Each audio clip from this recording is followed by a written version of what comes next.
Welcome to Read Realm, where we upload different types of audiobooks every week. Before starting to listen to this book, please subscribe to our channel to support this channel and give the chance to upload more books for bookworms. Welcome to the first part of the audiobook, Blink, The Power of Thinking Without Thinking by Malcolm Gladwell. In this groundbreaking book, Gladwell explores the science of snap judgments and the power of our unconscious mind. Learn how quick decisions can be just as accurate, if not more, than deliberate ones. Through fascinating stories and research, this audiobook reveals how intuition shapes our choices and how we can harness it to improve our lives. Dive into Part 1 and discover the art of thinking without thinking.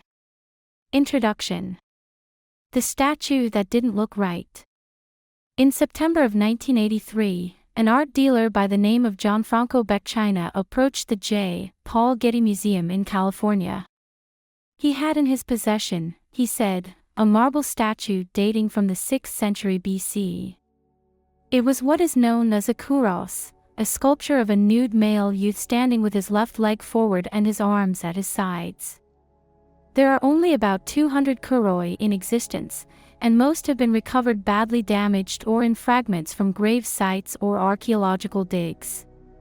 But this one was almost perfectly preserved. It stood close to 7 feet tall. It had a kind of light-colored glow that set it apart from other ancient works. It was an extraordinary find. Beccaina's asking price was just under $10 million. The Getty moved cautiously. It took the kuros on loan and began a thorough investigation. Was the statue consistent with other known kuroi? The answer appeared to be yes. The style of the sculpture seemed reminiscent of the Anavissos kuros in the National Archaeological Museum of Athens, meaning that it seemed to fit with a particular time and place. Where and when had the statue been found? No one knew precisely, but Beccaina gave the Getty's legal department a sheaf of documents relating to its more recent history. The kuros, the record stated, had been in the private collection of a Swiss physician named Laufenberger since the 1930s, and he in turn had acquired it from a well-known Greek art dealer named Roussos. A geologist from the University of California named Stanley Margolis came to the museum and spent 2 days examining the surface of the statue with a high-resolution stereo microscope. He then removed a coarse sample measuring 1 centimeter in diameter and 2 centimeters in length from just below the right knee and analyzed it using an electron microscope, electron microprobe, mass spectrometry, X-ray diffraction, and X-ray fluorescence. The statue was made of dolomite marble from the ancient Cape Vathi quarry on the island of Thasos, Margolis concluded, and the surface of the statue was covered in a thin layer of calcite, which was significant, Margolis told the Getty, because dolomite can turn into calcite only over the course of hundreds, if not thousands, of years. In other words, the statue was old. It wasn't some contemporary fake. The Getty was satisfied.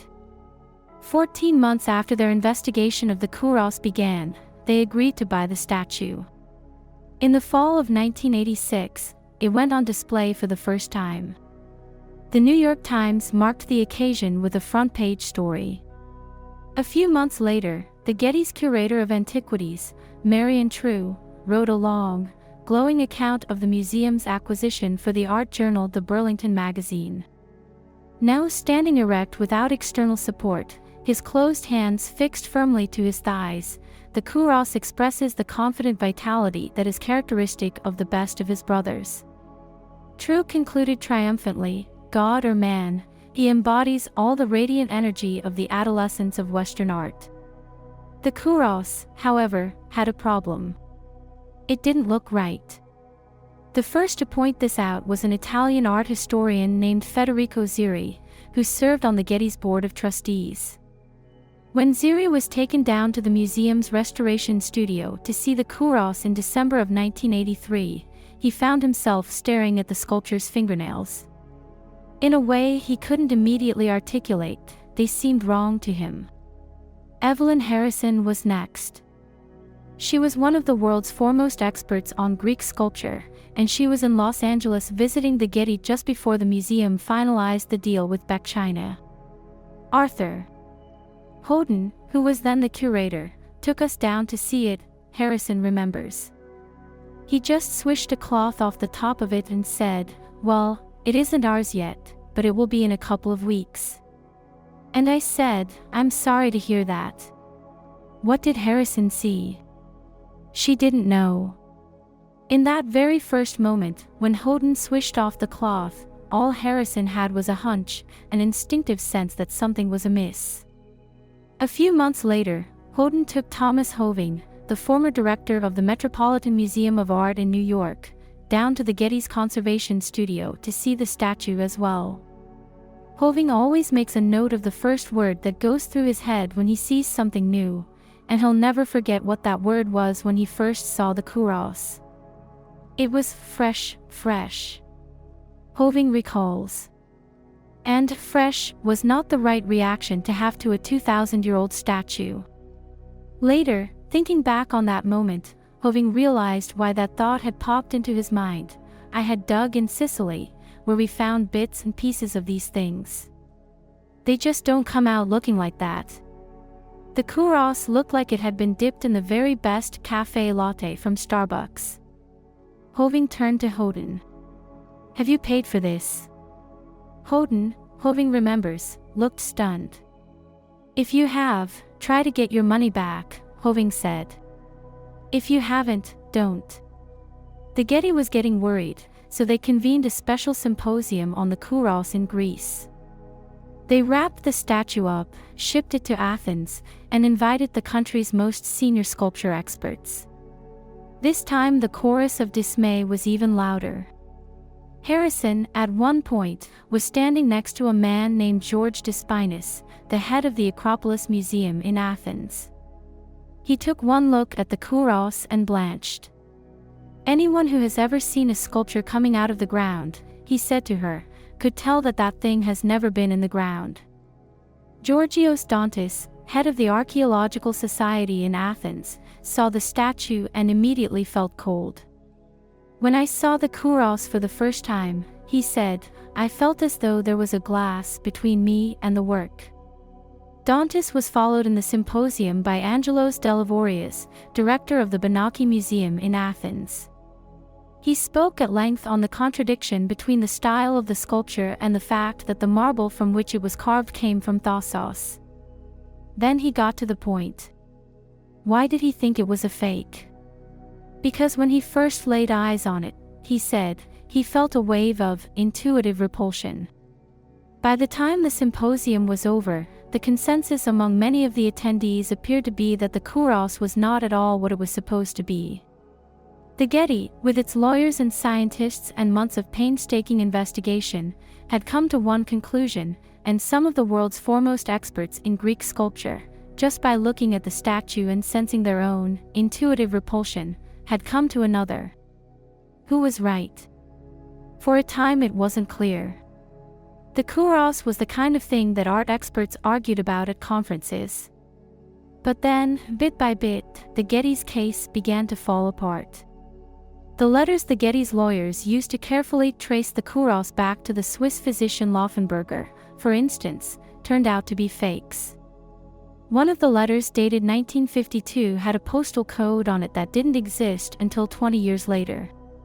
Another letter dated 1955 referred to a bank account that wasn't opened until 1963. Originally, the conclusion of long months of research was that the Getty kuros was in the style of the Anavissos kuros. But that, too, fell into doubt. The closer experts in Greek sculpture looked at it, the more they began to see it as a puzzling pastiche of several different styles from several different places and time periods. The young man's slender proportions looked a lot like those of the Tinea kuros, which is in a museum in Munich, and his stylized, beaded hair was a lot like that of the kuros in the Metropolitan Museum in New York. His feet, meanwhile, were, if anything, modern. The kuros it most resembled, it turned out, was a smaller, fragmentary statue that was found by a British art historian in Switzerland in 1990. The two statues were cut from similar marble and sculpted in quite similar ways. But the Swiss kuros didn't come from ancient Greece. It came from a forger's workshop in Rome in the early 1980s. And what of the scientific analysis that said that the surface of the Getty kuros could only have aged over many hundreds or thousands of years? Well, it turns out things weren't that cut and dried. Upon further analysis, another geologist concluded that it might be possible to age the surface of a dolomite marble statue in a couple of months using potato mold. In the Getty's catalog, there is a picture of the kuros, with the notation about 530 BC, or modern forgery. When Federico Zeri and Evelyn Harrison and Thomas Hoving and Georgios Dantas, and all the others, looked at the kuros and felt an intuitive repulsion, they were absolutely right. In the first 2 seconds of looking, in a single glance, they were able to understand more about the essence of the statue than the team at the Getty was able to understand after 14 months. Blink is a book about those first 2 seconds. 1. Fast and frugal. Imagine that I were to ask you to play a very simple gambling game. In front of you are 4 decks of cards, 2 of them red and the other 2 blue. Each card in those 4 decks either wins you a sum of money or costs you some money, and your job is to turn over cards from any of the decks, one at a time, in such a way that maximizes your winnings. What you don't know at the beginning, however, is that the red decks are a minefield. The rewards are high, but when you lose on the red cards, you lose a lot. Actually, you can win only by taking cards from the blue decks, which offer a nice steady diet of $50 payouts and modest penalties. The question is, how long will it take you to figure this out?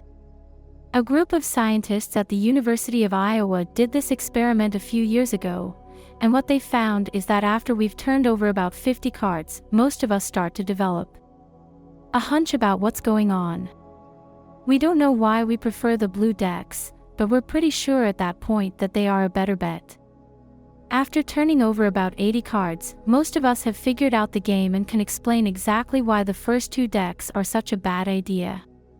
That much is straightforward. We have some experiences. We think them through. We develop a theory. And then finally we put 2 and 2 together.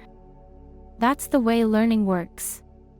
But the Iowa scientists did something else, and this is where the strange part of the experiment begins. They hooked each gambler up to a machine that measured the activity of the sweat glands below the skin in the palms of their hands.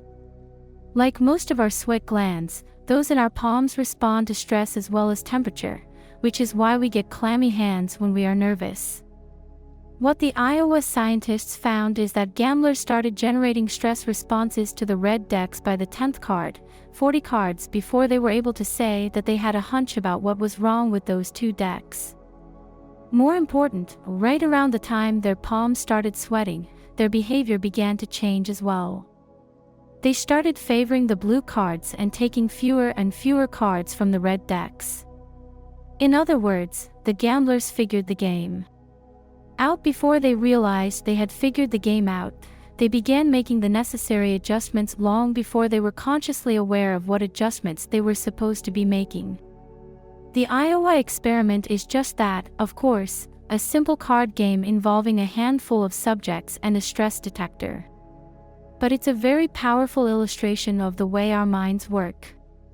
Here is a situation where the stakes were high, where things were moving quickly, and where the participants had to make sense of a lot of new and confusing information in a very short time. What does the Iowa experiment tell us? That in those moments, our brain uses 2 very different strategies to make sense of the situation. The first is the one we're most familiar with. It's the conscious strategy. We think about what we've learned, and eventually we come up with an answer. This strategy is logical and definitive. But it takes us 80 cards to get there. It's slow, and it needs a lot of information. There's a second strategy, though. It operates a lot more quickly. It starts to kick in after 10 cards, and it's really smart, because it picks up the problem with the red decks almost immediately. It has the drawback, however, that it operates, at least at first, entirely below the surface of consciousness. It sends its messages through weirdly indirect channels, such as the sweat glands in the palms of our hands. It's a system in which our brain reaches conclusions without immediately telling us that it's reaching conclusions. The second strategy was the path taken by Evelyn Harrison and Thomas Hoving and the Greek scholars. They didn't weigh every conceivable strand of evidence. They considered only what could be gathered in a glance. Their thinking was what the cognitive psychologist Gerd Gigerenzer likes to call fast and frugal. They simply took a look at that statue, and some part of their brain did a series of instant calculations, and before any kind of conscious thought took place, they felt something, just like the sudden prickling of sweat on the palms of the gamblers. For Thomas Hoving, it was the completely inappropriate word, fresh, that suddenly popped into his head. In the case of Angelos Delavorius, it was a wave of intuitive repulsion. For Georgios Dantis, it was the feeling that there was a glass between him and the work. Did they know why they knew? Not at all. But they knew. 2. The internal computer. The part of our brain that leaps to conclusions like this is called the adaptive unconscious, and the study of this kind of decision-making is one of the most important new fields in psychology. The adaptive unconscious is not to be confused with the unconscious described by Sigmund Freud, which was a dark and murky place filled with desires and memories and fantasies that were too disturbing for us to think about consciously. This new notion of the adaptive unconscious is thought of, instead, as a kind of giant computer that quickly and quietly processes a lot of the data we need in order to keep functioning as human beings. When you walk out into the street and suddenly realize that a truck is bearing down on you, do you have time to think through all your options? Of course not. The only way that human beings could ever have survived as a species for as long as we have is that we've developed another kind of decision-making apparatus that's capable of making very quick judgments based on very little information. As the psychologist Timothy D. Wilson writes in his book Strangers to Ourselves, the mind operates most efficiently by relegating a good deal of high-level, sophisticated thinking to the unconscious, just as a modern jetliner is able to fly on automatic pilot with little or no input from the human, conscious pilot. The adaptive unconscious does an excellent job of sizing up the world, warning people of danger, setting goals, and initiating action in a sophisticated and efficient manner. Wilson says that we toggle back and forth between our conscious and unconscious modes of thinking, depending on the situation. A decision to invite a coworker over for dinner is conscious. You think it over. You decide it will be fun. You ask him or her. The spontaneous decision to argue with that same coworker is made unconsciously, by a different part of the brain and motivated by a different part of your personality. Whenever we meet someone for the first time, whenever we interview someone for a job, whenever we react to a new idea, whenever we're faced with making a decision quickly and under stress, we use that second part of our brain. How long, for example, did it take you, when you were in college, to decide how good a teacher your professor was? A class. 2 classes. A semester. The psychologist Nalini Ambady once gave students 3 10-second videotapes of a teacher, with the sound turned off, and found they had no difficulty at all coming up with a rating of the teacher's effectiveness. Then Ambady cut the clips back to 5 seconds, and the ratings were the same. They were remarkably consistent even when she showed the students just 2 seconds of videotape. Then Ambady compared those snap judgments of teacher effectiveness with evaluations of those same professors made by their students after a full semester of classes, and she found that they were also essentially the same. A person watching a silent 2-second video clip of a teacher he or she has never met will reach conclusions about how good that teacher is that are very similar to those of a student who has sat in the teacher's class for an entire semester. That's the power of our adaptive unconscious. You may have done the same thing, whether you realized it or not, when you first picked up this book. How long did you first hold it in your hands? 2 seconds. And yet, in that short space of time, the design of the cover, whatever associations you may have with my name, and the first few sentences about the kuros all generated an impression, a flurry of thoughts and images and preconceptions, that has fundamentally shaped the way you have read this introduction so far. Aren't you curious about what happened in those 2 seconds? I think we are innately suspicious of this kind of rapid cognition. We live in a world that assumes that the quality of a decision is directly related to the time and effort that went into making it. When doctors are faced with a difficult diagnosis, they order more tests, and when we are uncertain about what we hear, we ask for a second opinion. And what do we tell our children? Haste makes waste. Look before you leap. Stop and think. Don't judge a book by its cover. We believe that we are always better off gathering as much information as possible and spending as much time as possible in deliberation. We really only trust conscious decision-making. But there are moments, particularly in times of stress, when haste does not make waste, when our snap judgments and first impressions can offer a much better means of making sense of the world. The first task of Blink is to convince you of a simple fact: decisions made very quickly can be every bit as good as decisions made cautiously and deliberately. Blink is not just a celebration of the power of the glance, however. I'm also interested in those moments when our instincts betray us. Why, for instance, if the Getty's kuros was so obviously fake, or, at least, problematic, did the museum buy it in the first place? Why didn't the experts at the Getty also have a feeling of intuitive repulsion during the 14 months they were studying the piece? That's the great puzzle of what happened at the Getty, and the answer is that those feelings, for one reason or another, were thwarted. That is partly because the scientific data seemed so compelling. The geologist Stanley Margolis was so convinced by his own analysis that he published a long account of his method in Scientific American. But mostly it's because the Getty desperately wanted the statue to be real. It was a young museum, eager to build a world-class collection, and the kuros was such an extraordinary find that its experts were blinded to their instincts. The art historian George Ortiz was once asked by Ernst Langlotz, one of the world's foremost experts on archaic sculpture, whether he wanted to purchase a bronze statuette. Ortiz went to see the piece and was taken aback. It was, to his mind, clearly a fake, full of contradictory and slipshod elements. So why was Langlotz, who knew as much as anyone in the world about Greek statues, fooled? Ortiz's explanation is that Langlotz had bought the sculpture as a very young man, before he acquired much of his formidable expertise. I suppose, Ortiz said, that Langlotz fell in love with this piece. When you are a young man, you do fall in love with your first purchase, and perhaps this was his first love. Notwithstanding his unbelievable knowledge, he was obviously unable to question his first assessment. That is not a fanciful explanation. It gets at something fundamental about the way we think. Our unconscious is a powerful force. But it's fallible. It's not the case that our internal computer always shines through, instantly decoding the truth of a situation.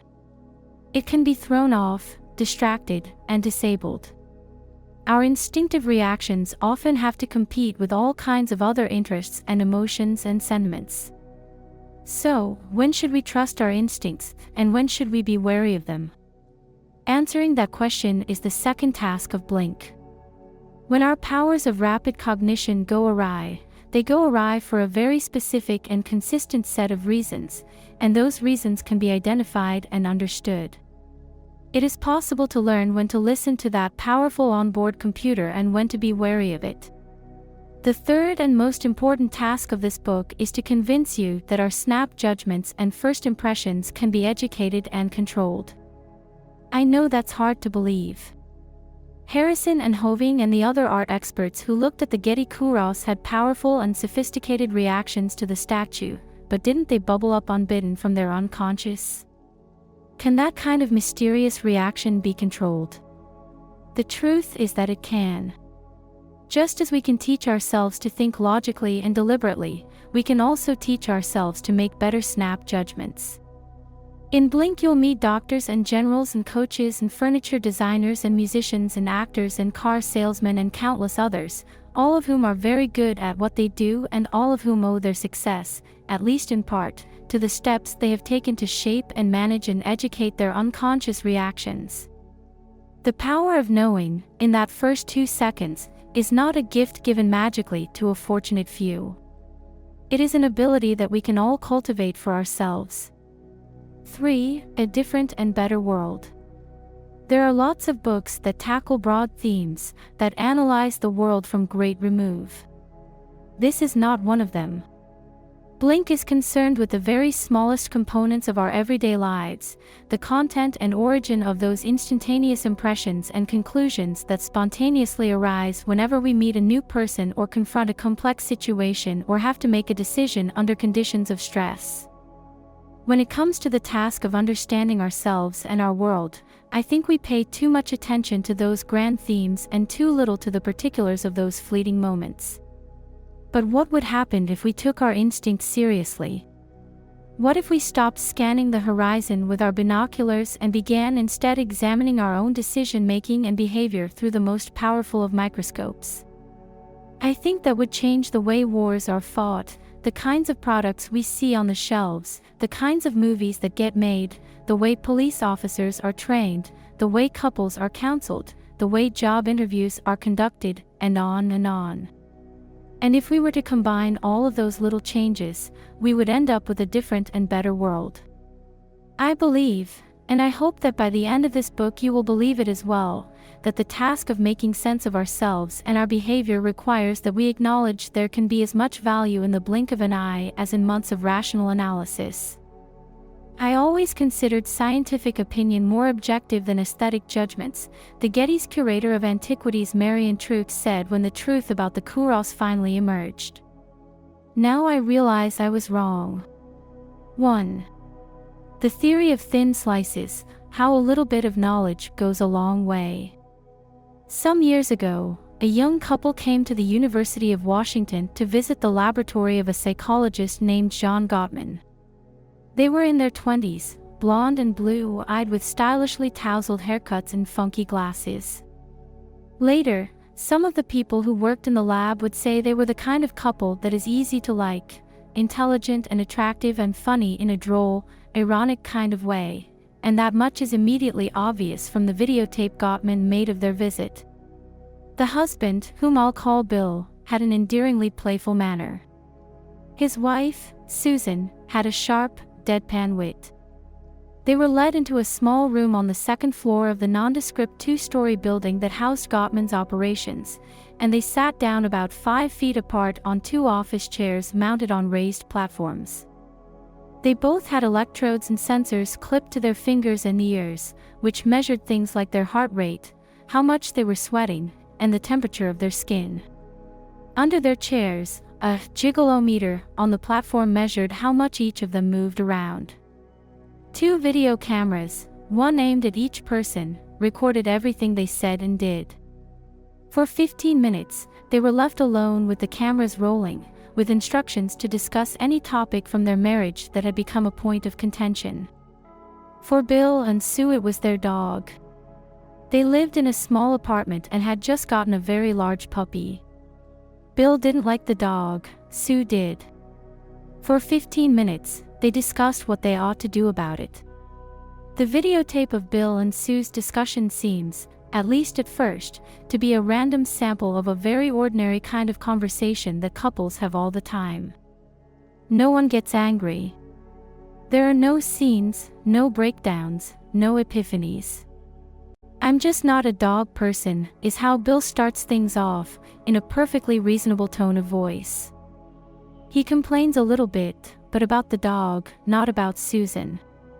She complains, too, but there are also moments when they simply forget that they are supposed to be arguing. When the subject of whether the dog smells comes up, for example, Bill and Sue banter back and forth happily, both with a half smile on their lips. Sue, sweetie. She's not smelly. Bill, did you smell her today? Sue, I smelled her. She smelled good. I petted her, and my hands didn't stink or feel oily. Your hands have never smelled oily. Bill, yes, sir. Sue, I've never let my dog get oily. Bill, yes, sir. She's a dog. Sue, my dog has never gotten oily. You'd better be careful. Bill, no, you'd better be careful. Sue, no, you'd better be careful. Don't call my dog oily, boy. 1. The Love Lab. How much do you think can be learned about Sue and Bill's marriage by watching that 15-minute videotape? Can we tell if their relationship is healthy or unhealthy? I suspect that most of us would say that Bill and Sue's dog talk doesn't tell us much. It's much too short. Marriages are buffeted by more important things, like money and sex and children and jobs and in-laws, in constantly changing combinations. Sometimes couples are very happy together. Some days they fight. Sometimes they feel as though they could almost kill each other, but then they go on vacation and come back sounding like newlyweds.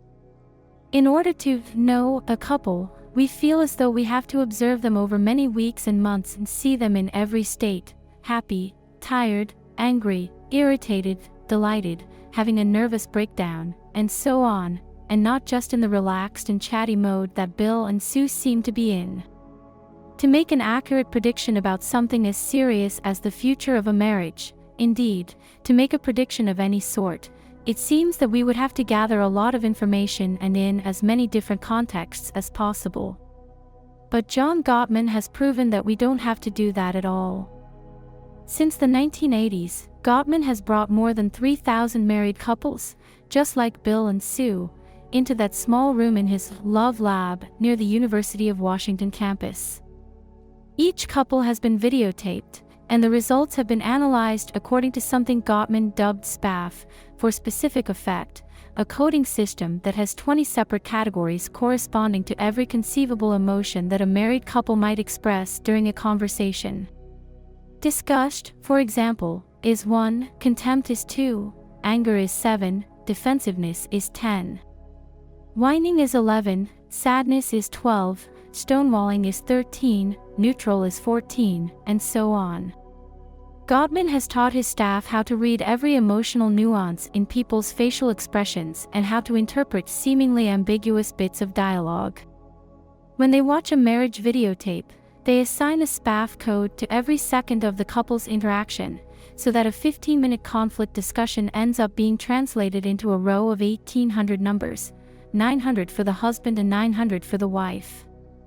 The notation 7, 7, 14, 10, 11, 11, for instance, means that in one 6-second stretch, one member of the couple was briefly angry, then neutral, had a moment of defensiveness, and then began whining.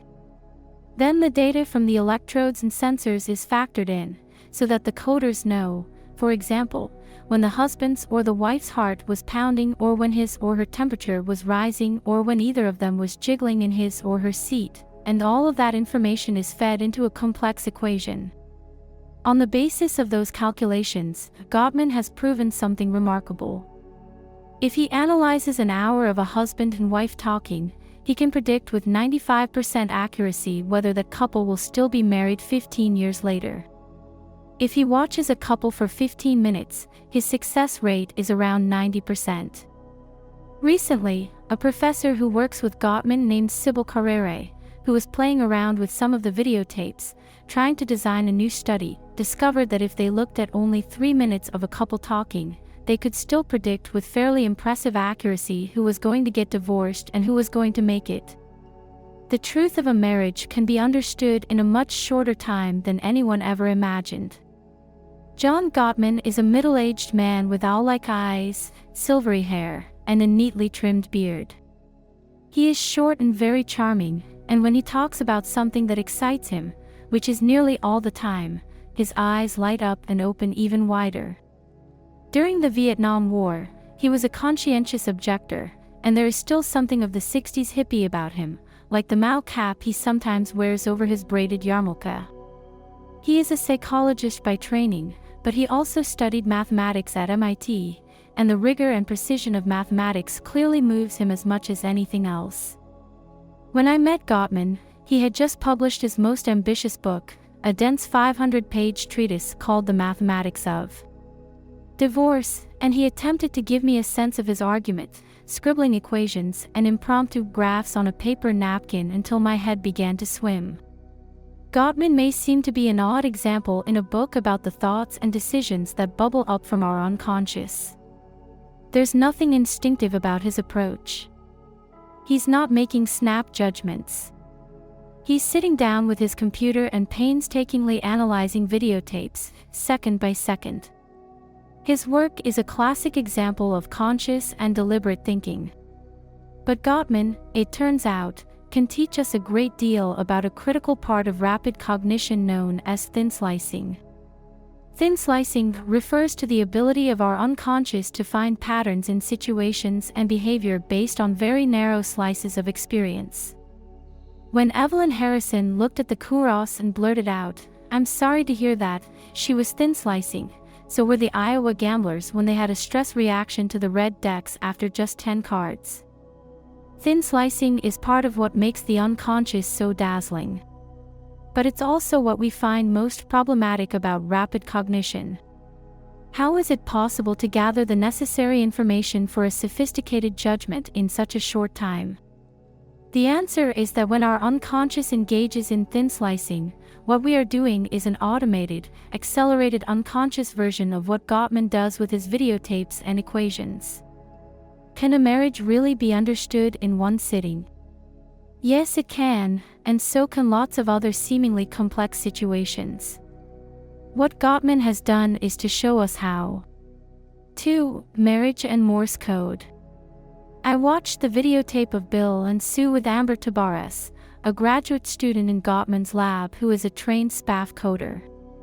We sat in the same room that Bill and Sue used, watching their interaction on a monitor. The conversation began with Bill. He liked their old dog, he said. He just didn't like their new dog. He didn't speak angrily or with any hostility. It seemed like he genuinely just wanted to explain his feelings. If we listened closely, Tabares pointed out, it was clear that Bill was being very defensive. In the language of SPAF, he was cross-complaining and engaging in yes but tactics, appearing to agree but then taking it back. Bill was coded as defensive, as it turned out, for 40 of the first 66 seconds of their conversation. As for Sue, while Bill was talking, on more than one occasion she rolled her eyes very quickly, which is a classic sign of contempt. Bill then began to talk about his objection to the pen where the dog lives. Sue replied by closing her eyes and then assuming a patronizing lecturing voice. Bill went on to say that he didn't want a fence in the living room. Sue said, "I don't want to argue about that," and rolled her eyes, another indication of contempt. "Look at that," Tabares said. More contempt. We've barely started and we've seen him be defensive for almost the whole time, and she has rolled her eyes several times. At no time as the conversation continued did either of them show any overt signs of hostility. Only subtle things popped up for a second or two, prompting Tabares to stop the tape and point them out. Some couples, when they fight. But these two were a lot less obvious. Bill complained that the dog cut into their social life, since they always had to come home early for fear of what the dog might do to their apartment. Sue responded that that wasn't true, arguing, if she's going to chew anything, she's going to do it in the first 15 minutes that we're gone. Bill seemed to agree with that. He nodded lightly and said, "Yeah, I know," and then added, "I'm not saying it's rational. I just don't want to have a dog." Tabares pointed at the videotape. He started out with, "Yeah, I know. But it's a yes but. Even though he started to validate her, he went on to say that he didn't like the dog. He's really being defensive. I kept thinking, he's so nice. He's doing all this validation. But then I realized he was doing the yes but. It's easy to be fooled by them. Bill went on, I'm getting way better. You've got to admit it. I'm better this week than last week, and the week before and the week before. Tabares jumped in again. In one study, we were watching Newlyweds, and what often happened with the couples who ended up in divorce is that when one partner would ask for credit, the other spouse wouldn't give it. And with the happier couples, the spouse would hear it and say, "You're right." That stood out. When you nod and say, "Uh-huh," or "Yeah," you are doing that as a sign of support, and here she never does it, not once in the entire session, which none of us had realized until we did the coding. It's weird, she went on. You don't get the sense that they are an unhappy couple when they come in. And when they were finished, they were instructed to watch their own discussion, and they thought the whole thing was hilarious. They seem fine, in a way. But I don't know. They haven't been married that long. They're still in the glowy phase. But the fact is that she's completely inflexible. They are arguing about dogs, but it's really about how whenever they have a disagreement, she's completely inflexible. It's one of those things that could cause a lot of long-term harm. I wonder if they'll hit the 7-year wall. Is there enough positive emotion there? Because what seems positive isn't actually positive at all. What was Tabares looking for in the couple? On a technical level, she was measuring the amount of positive and negative emotion, because one of Gottman's findings is that for a marriage to survive, the ratio of positive to negative emotion in a given encounter has to be at least 5-to-1. On a simpler level, though, what Tabares was looking for in that short discussion was a pattern in Bill and Sue's marriage, because a central argument in Gottman's work is that all marriages have a distinctive pattern, a kind of marital DNA, that surfaces in any kind of meaningful interaction. This is why Gottman asks couples to tell the story of how they met, because he has found that when a husband and wife recount the most important episode in their relationship, that pattern shows up right away. It's so easy to tell, Gottman says. I just looked at this tape yesterday. The woman says, we met at a ski weekend, and he was there with a bunch of his friends, and I kind of liked him and we made a date to be together. But then he drank too much, and he went home and went to sleep, and I was waiting for him for 3 hours. I woke him up, and I said I don't appreciate being treated this way. You're really not a nice person. And he said, yeah, hey, I really had a lot to drink. There was a troubling pattern in their first interaction, and the sad truth was that that pattern persisted throughout their relationship. It's not that hard, Gottman went on. When I first started doing these interviews, I thought maybe we were getting these people on a crappy day. But the prediction levels are just so high, and if you do it again, you get the same pattern over and over again. One way to understand what Gottman is saying about marriages is to use the analogy of what people in the world of Morse code call a fist. Morse code is made up of dots and dashes, each of which has its own prescribed length. But no one ever replicates those prescribed lengths perfectly. When operators send a message, particularly using the old manual machines known as the straight key or the bug, they vary the spacing or stretch out the dots and dashes or combine dots and dashes and spaces in a particular rhythm. Morse code is like speech. Everyone has a different voice. In the Second World War, the British assembled thousands of so-called interceptors, mostly women, whose job it was to tune in every day and night to the radio broadcasts of the various divisions of the German military.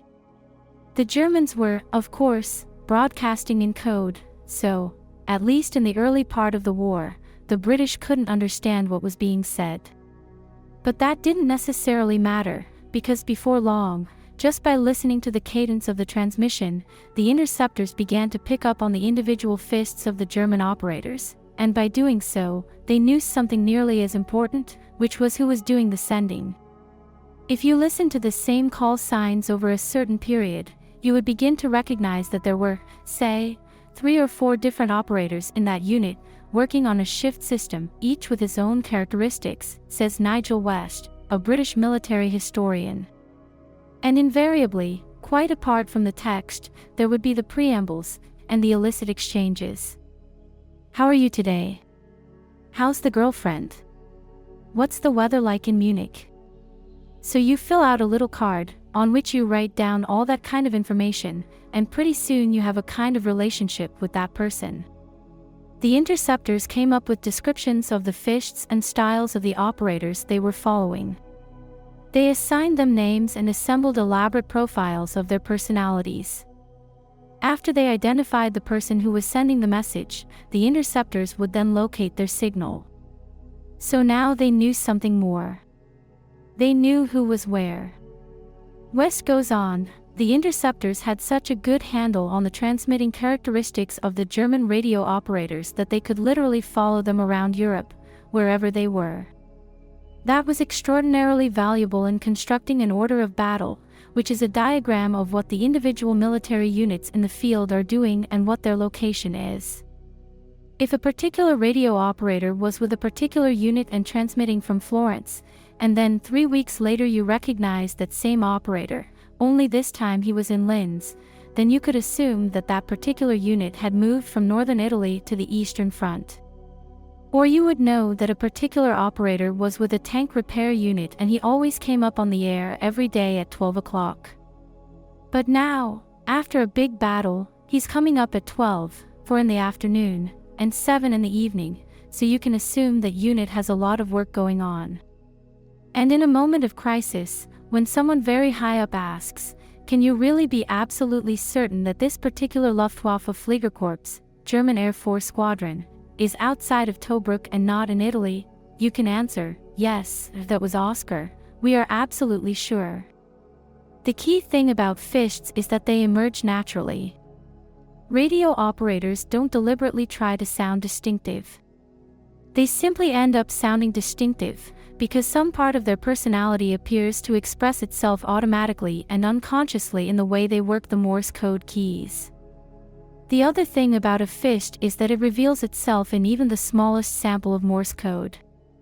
We have to listen to only a few characters to pick out an individual's pattern. It doesn't change or disappear for stretches or show up only in certain words or phrases. That's why the British interceptors could listen to just a few bursts and say, with absolute certainty, it's Oscar, which means that yes, his unit is now definitely outside of Tobruk. An operator's fist is stable. What Gottman is saying is that a relationship between two people has a fist as well, a distinctive signature that arises naturally and automatically.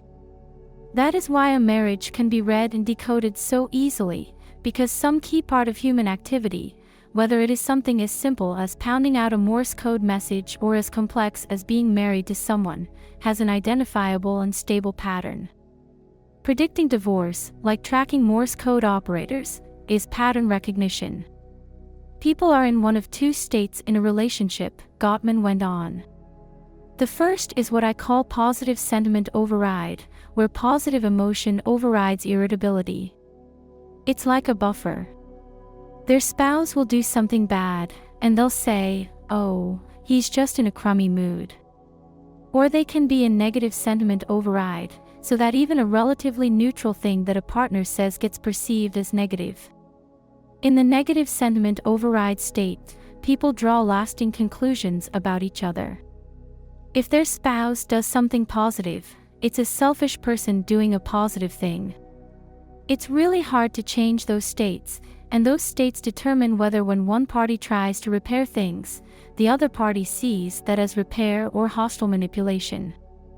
For example, I'm talking with my wife, and she says, will you shut up and let me finish? In positive sentiment override, I say, sorry, go ahead. I'm not very happy, but I recognize the repair. In negative sentiment override, I say, to hell with you, I'm not getting a chance to finish either. "You're such a bitch, you remind me of your mother."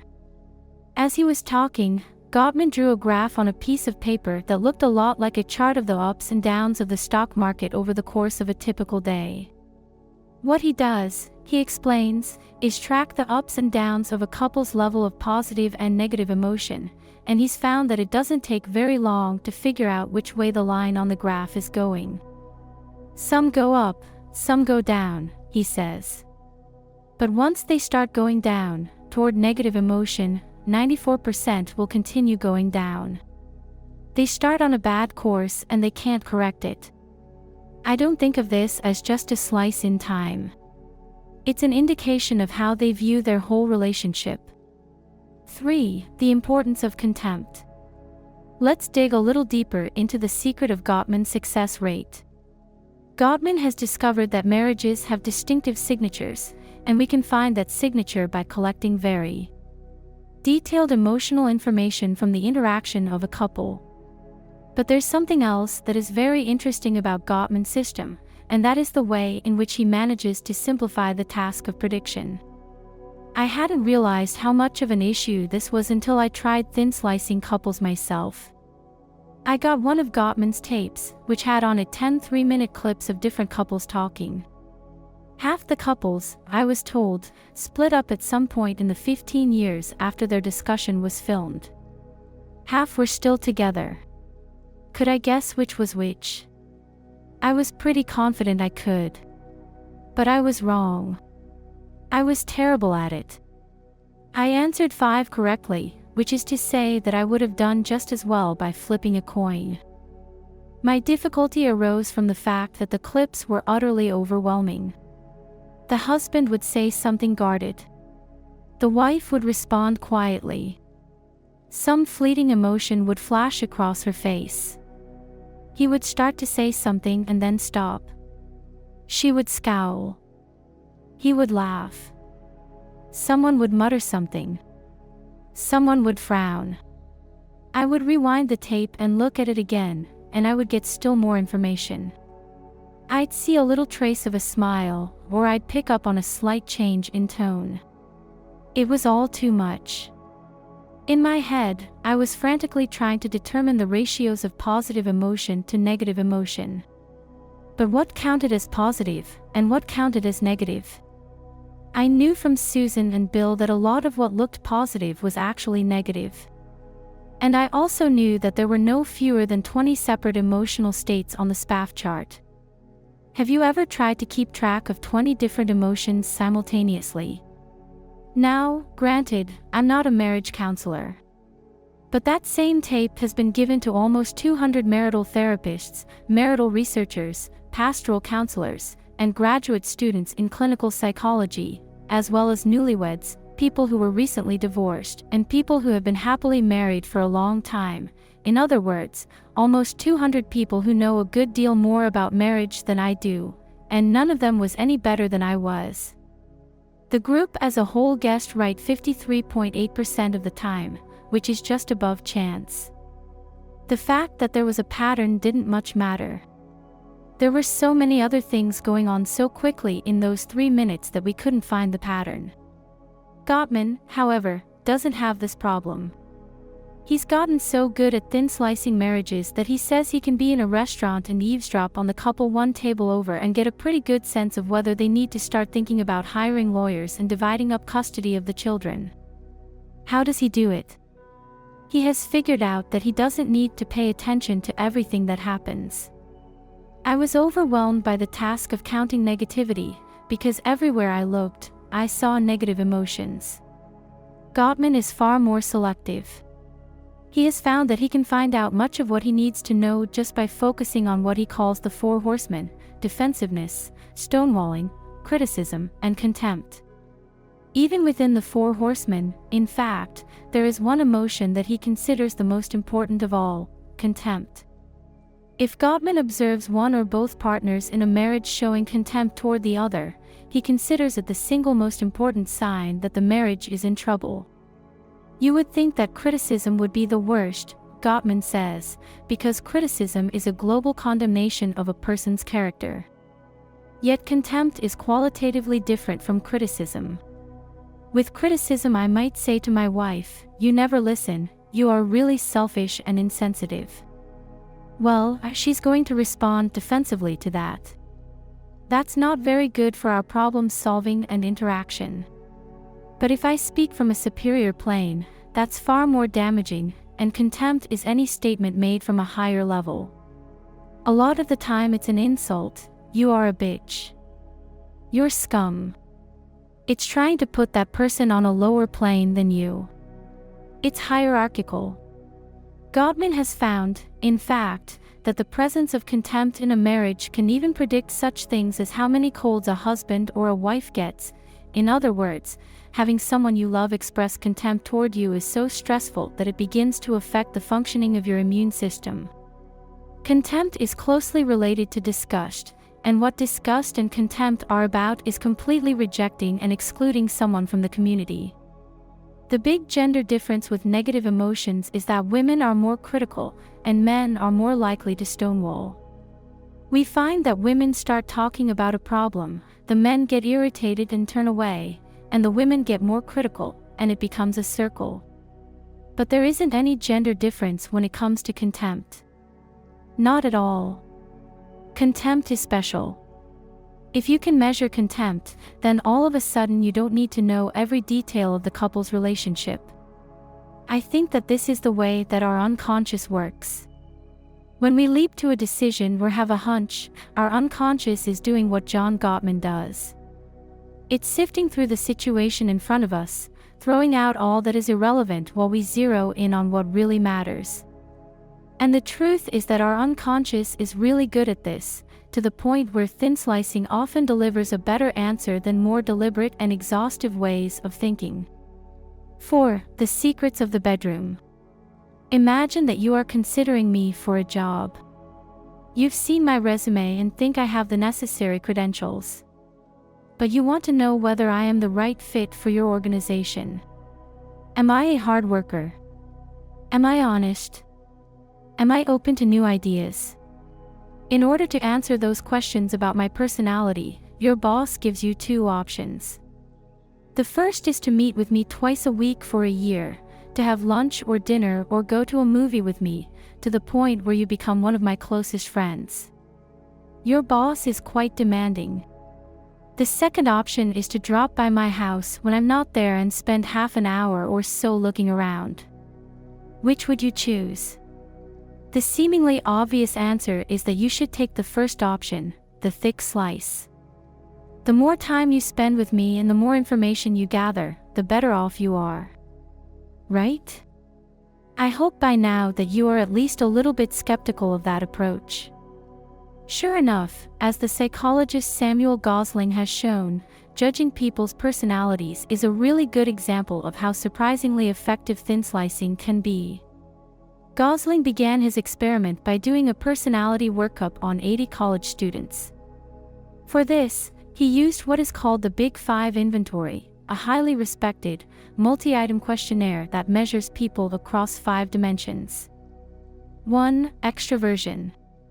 Are you sociable or retiring? Fun-loving or reserved? 2. Agreeableness. Are you trusting or suspicious? Helpful or uncooperative?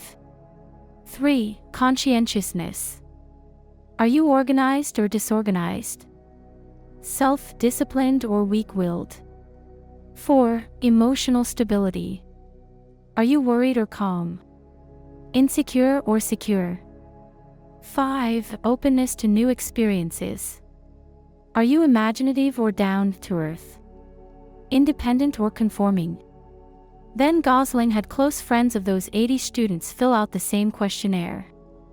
When our friends rank us on the Big Five, Gosling wanted to know, how closely do they come to the truth? The answer is, not surprisingly, that our friends can describe us fairly accurately. They have a thick slice of experience with us, and that translates to a real sense of who we are. Then Gosling repeated the process, but this time he didn't call on close friends. He used total strangers who had never even met the students they were judging. All they saw were their dorm rooms.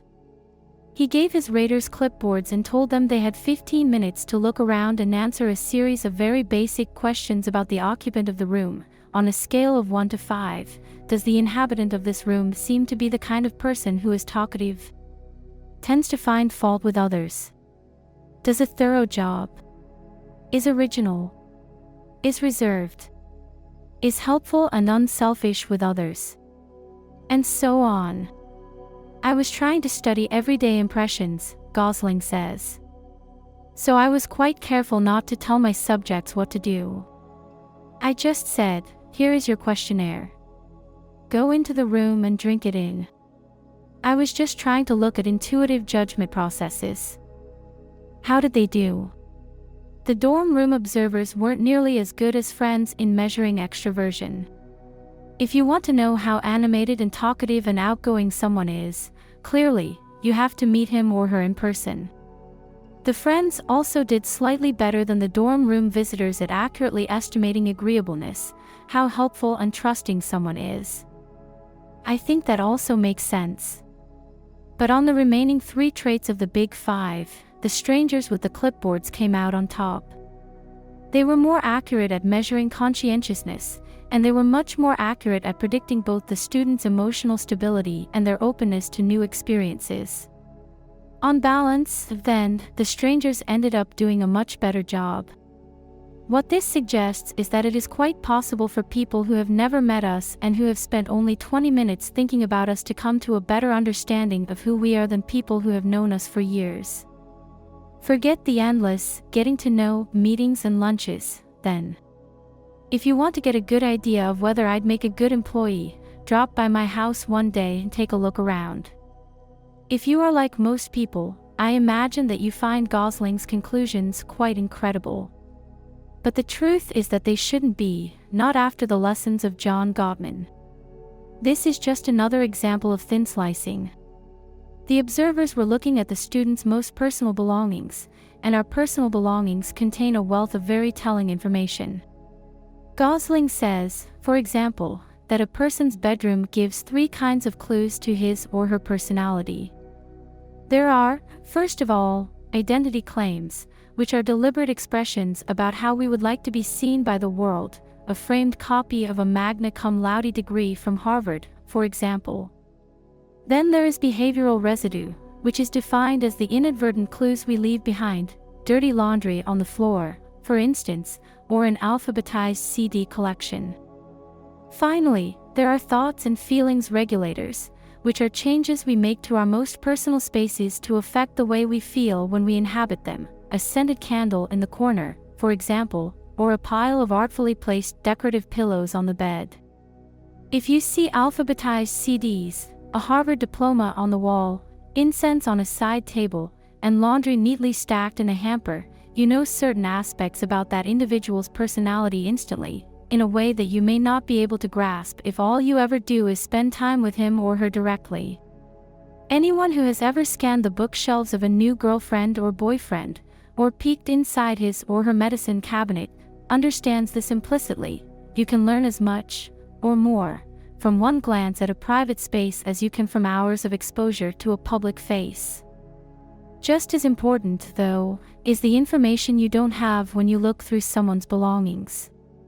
What you avoid when you don't meet someone face to face are all the confusing and complicated and ultimately irrelevant pieces of information that can serve to screw up your judgment. Most of us have difficulty believing that a 275-pound football lineman could have a lively and discerning intellect. We just can't get past the stereotype of the dumb jock. But if all we saw of that person was his bookshelf or the art on his walls, we wouldn't have that same problem. What people say about themselves can also be very confusing, for the simple reason that most of us aren't very objective about ourselves. That's why, when we measure personality, we don't just ask people point blank what they think they are like. We give them a questionnaire, like the Big Five inventory, carefully designed to elicit telling responses. That's also why Gottman doesn't waste any time asking husbands and wives point blank questions about the state of their marriage. They might lie or feel awkward or, more important, they might not know the truth. They may be so deeply mired, or so happily ensconced in their relationship that they have no perspective on how it works. Couples simply aren't aware of how they sound, says Sybil Carrere. They have this discussion, which we videotape and then play back to them. In one of the studies we did recently, we interviewed couples about what they learned from the study, and a remarkable number of them, I would say a majority of them, said they were surprised to find either what they looked like during the conflict discussion or what they communicated during the conflict discussion. We had one woman whom we thought of as extremely emotional, but she said that she had no idea that she was so emotional. She said that she thought she was stoic and gave nothing away. A lot of people are like that. They think they are more forthcoming than they actually are, or more negative than they actually are. It was only when they were watching the tape that they realized they were wrong about what they were communicating. If couples aren't aware of how they sound, how much value can there be in asking them direct questions? Not much, and this is why Gottman has couples talk about something involving their marriage, like their pets, without being about their marriage. He looks closely at indirect measures of how the couple is doing, the telling traces of emotion that flit across one person's face, the hint of stress picked up in the sweat glands of the palm, a sudden surge in heart rate, a subtle tone that creeps into an exchange. Gottman comes at the issue sideways, which, he has found, can be a lot quicker and a more efficient path to the truth than coming at it head-on. What those observers of dorm rooms were doing was simply a layperson's version of John Gottman's analysis. They were looking for the fist of those college students. They gave themselves 15 minutes to drink things in and get a hunch about the person. They came at the question sideways, using the indirect evidence of the students' dorm rooms, and their decision-making process was simplified. They weren't distracted at all by the kind of confusing, irrelevant information that comes from a face-to-face encounter. They thin-sliced. And what happened? The same thing that happened with Gottman. Those people with the clipboards were really good at making predictions. 5. Listening to doctors. Let's take the concept of thin slicing one step further. Imagine you work for an insurance company that sells doctors medical malpractice protection. Your boss asks you to figure out for accounting reasons who, among all the physicians covered by the company, is most likely to be sued. Once again, you are given two choices. The first is to examine the physician's training and credentials and then analyze their records to see how many errors they've made over the past few years. The other option is to listen in on very brief snippets of conversation between each doctor and his or her patients. By now you are expecting me to say the second option is the best one. You're right, and here's why. Believe it or not, the risk of being sued for malpractice has very little to do with how many mistakes a doctor makes. Analyses of malpractice lawsuits show that there are highly skilled doctors who get sued a lot and doctors who make lots of mistakes and never get sued. At the same time, the overwhelming number of people who suffer an injury due to the negligence of a doctor never file a malpractice suit at all. In other words, patients don't file lawsuits because they've been harmed by shoddy medical care. Patients file lawsuits because they've been harmed by shoddy medical care and something else happens to them. What is that something else? It's how they were treated, on a personal level, by their doctor. What comes up again and again in malpractice cases is that patients say they were rushed or ignored or treated poorly. People just don't sue doctors they like, is how Alice Birkin, a leading medical malpractice lawyer, puts it. In all the years I've been in this business, I've never had a potential client walk in and say, "I really like this doctor, and I feel terrible about doing it, but I want to sue him." We've had people come in saying they want to sue some specialist, and will say, "We don't think that doctor was negligent. We think it's your primary care doctor who was at fault." And the client will say, "I don't care what she did. I love her, and I'm not suing her." Birkin once had a client who had a breast tumor that wasn't spotted until it had metastasized, and she wanted to sue her internist for the delayed diagnosis. In fact, it was her radiologist who was potentially at fault. but the client was adamant. She wanted to sue the internist. In our first meeting, she told me she hated this doctor because she never took the time to talk to her and never asked about her other symptoms, Birkin said. She never looked at me as a whole person, the patient told us. When a patient has a bad medical result, the doctor has to take the time to explain what happened, and to answer the patient's questions, to treat him like a human being. The doctors who don't are the ones who get sued. It isn't necessary, then, to know much about how a surgeon operates in order to know his likelihood of being sued. What you need to understand is the relationship between that doctor and his patients. Recently, the medical researcher Wendy Levinson recorded hundreds of conversations between a group of physicians and their patients. Roughly half of the doctors had never been sued. The other half had been sued at least twice, and Levinson found that just on the basis of those conversations, she could find clear differences between the two groups. The surgeons who had never been sued spent more than 3 minutes longer with each patient than those who had been sued did, 18.3 minutes versus 15 minutes. They were more likely to make orienting comments, such as, "First I'll examine you, and then we will talk the problem over," or "I will leave time for your questions," which help patients get a sense of what the visit is supposed to accomplish and when they ought to ask questions. They were more likely to engage in active listening, saying such things as, "Go on, tell me more about that," and they were far more likely to laugh and be funny during the visit. Interestingly, there was no difference in the amount or quality of information they gave their patients. They didn't provide more details about medication or the patient's condition. The difference was entirely in how they talked to their patients. It's possible, in fact, to take this analysis even further. The psychologist Nalini Ambady listened to Levinson's tapes, zeroing in on the conversations that had been recorded between just surgeons and their patients. For each surgeon, she picked 2 patient conversations. Then, from each conversation, she selected 2 10-second clips of the doctor talking, so her slice was a total of 40 seconds. Finally, she content filtered the slices, which means she removed the high-frequency sounds from speech that enable us to recognize individual words. What's left after content filtering is a kind of garble that preserves intonation, pitch, and rhythm but erases content. Using that slice, and that slice alone, Ambady did a Gottman-style analysis. She had judges rate the slices of garble for such qualities as warmth, hostility, dominance, and anxiousness, and she found that by using only those ratings, she could predict which surgeons got sued and which ones didn't. Ambady says that she and her colleagues were totally stunned by the results, and it's not hard to understand why. The judges knew nothing about the skill level of the surgeons. They didn't know how experienced they were, what kind of training they had, or what kind of procedures they tended to do. They didn't even know what the doctors were saying to their patients.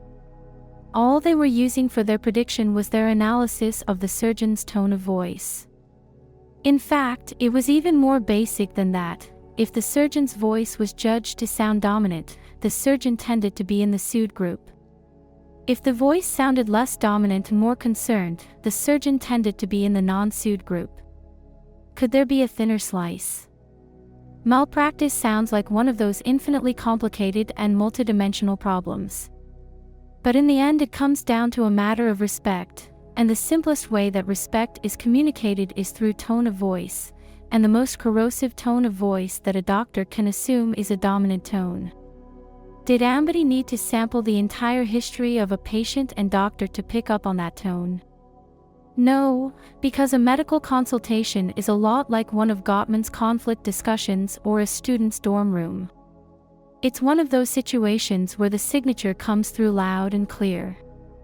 Next time you meet a doctor, and you sit down in his office and he starts to talk, if you have the sense that he isn't listening to you, that he's talking down to you, and that he isn't treating you with respect, listen to that feeling.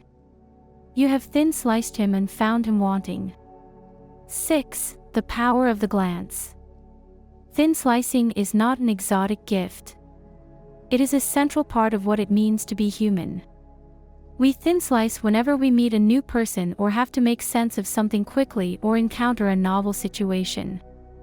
We thin slice because we have to, and we come to rely on that ability because there are lots of hidden fists out there, lots of situations where careful attention to the details of a very thin slice, even for no more than a second or two, can tell us an awful lot.